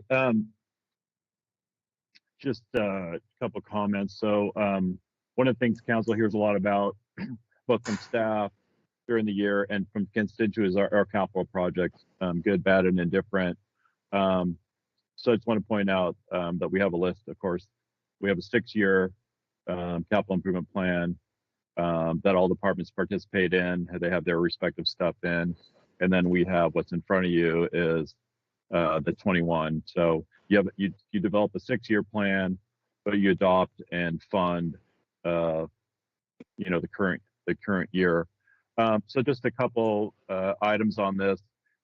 It's been a number of years, and we continue to focus on we call it urban growth areas, so namely Easttown and Lopez Village.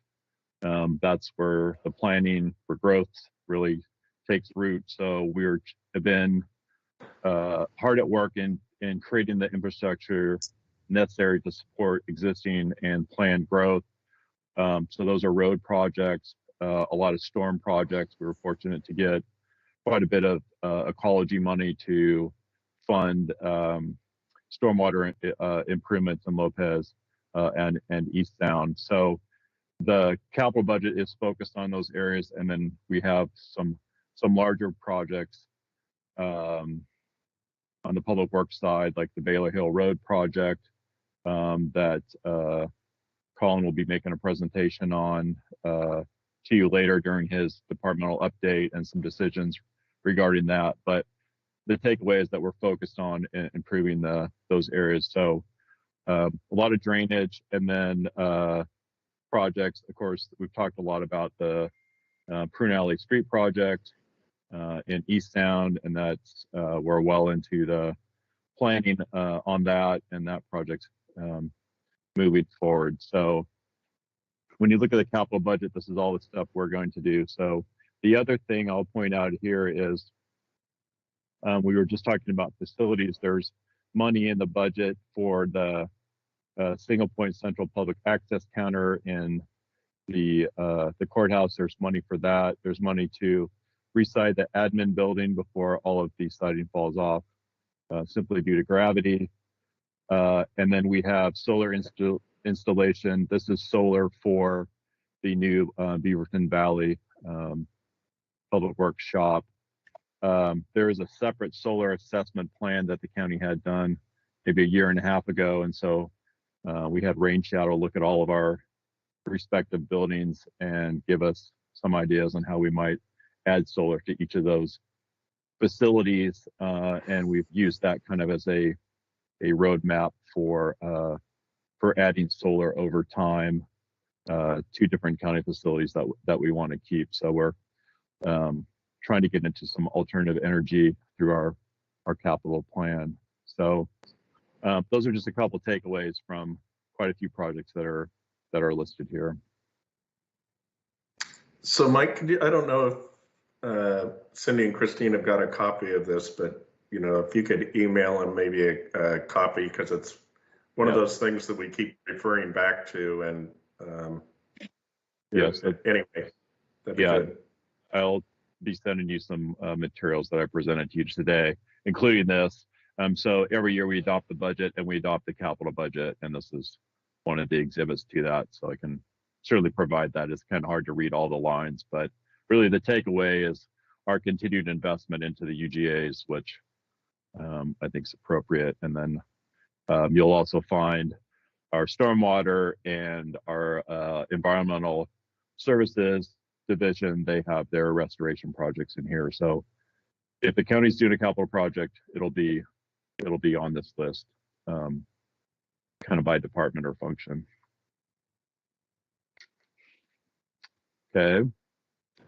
So there is this is part of it is by statute we do these things, but also is to help with prioritizing and looking ahead to where we may or may not be able to fund a project. And so this gives you a good idea of what fund it's coming out of and when we're planning on actually doing it.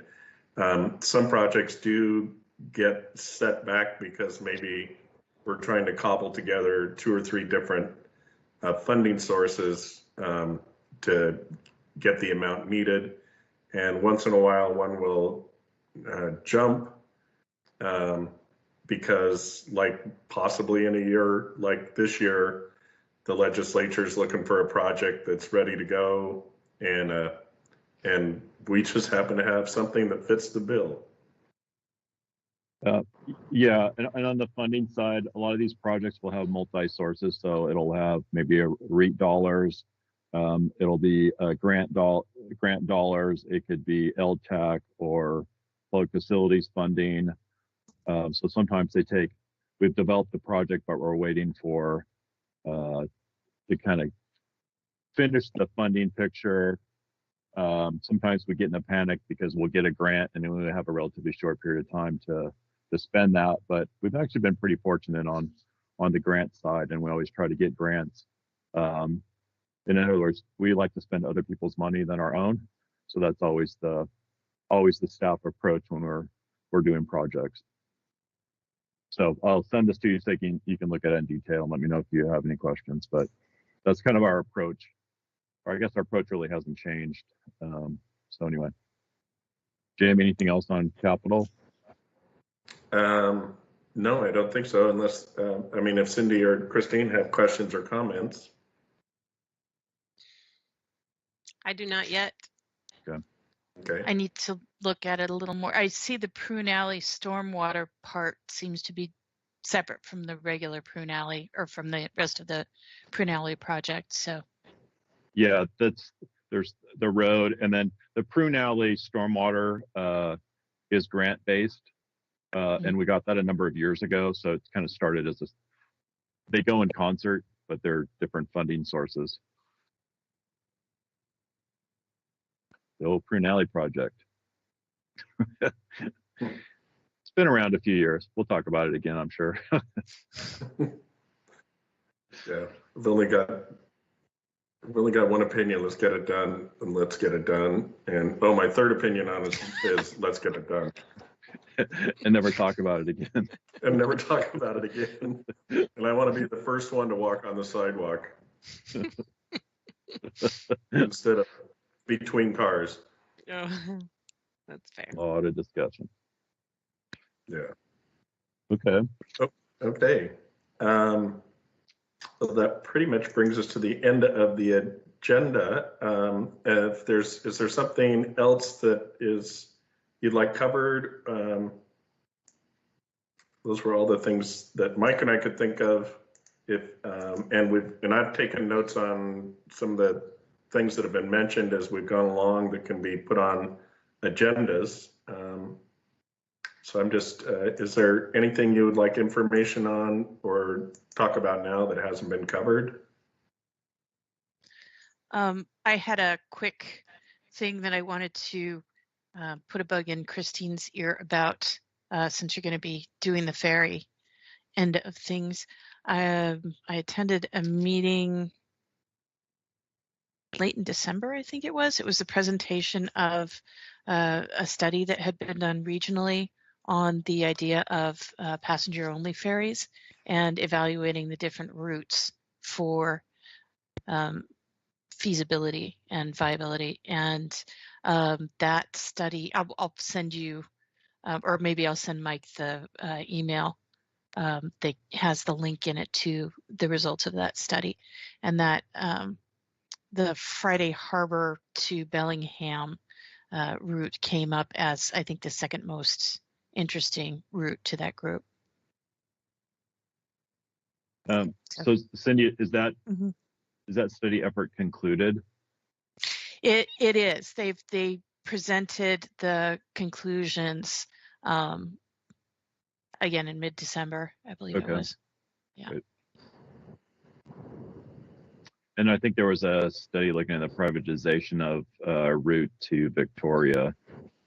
Was I don't have any detail. It was kind of on the very periphery, but those are two ferry-related things that I know that are out there that we should probably pay attention to.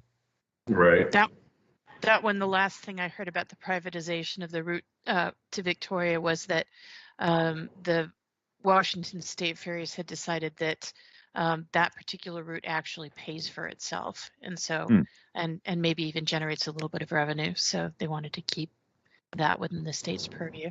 But you might want to check on that to make sure I heard that correctly. That might be, but I talked to John Vecina yesterday, and he I gave him a call to go over the changes in their leadership, but he said he's still not sure where that one goes. So I think it's worthwhile to make sure we keep tabs on it. I heard that, Cindy. Thank you. Okay. Anything else? I just add that as you think about what we covered today or other things, call me. Let me know if you have questions or want information or whatever. I definitely will. I really appreciate this has been a long haul for you guys, and I appreciate the fact that you are so kindly willing to recognize the information that we need and be, so on top of getting it all to us. Well, I think it's also helpful for Mike and staff to know a little bit more, if they haven't met you or anything, a little bit more about what's important to each of us as well as council as a whole. Right. As we launch into this year. And I look forward to the opportunity for that to grow and, be able to find other voices from myself, in areas that I find, that I really am resonating with. Great. Well, thank you. And I know, go ahead, Cindy. Sorry, were you going to say something? Oh, I was just going to say thank you very much. And I felt like this was a really good introduction to how we're going to work together as a council. And I feel like we've got a lot of complementary interests, and it was wonderful to work with the staffs and and the other elected officials. Thank you, Mylene, for taking the time to be with us today. And thank you, all of you. And we'll see you again next week. Okay, and we'll see 2 of you on the department head meeting tomorrow. Yeah, I was just going to remind you to make sure they get the invitation. And yeah, I think Tony should have sent you that. Yeah, it's already gone through. Great. Thanks everyone. Thank you, Chair. And thanks for a good day. All right. Bye. We are adjourned.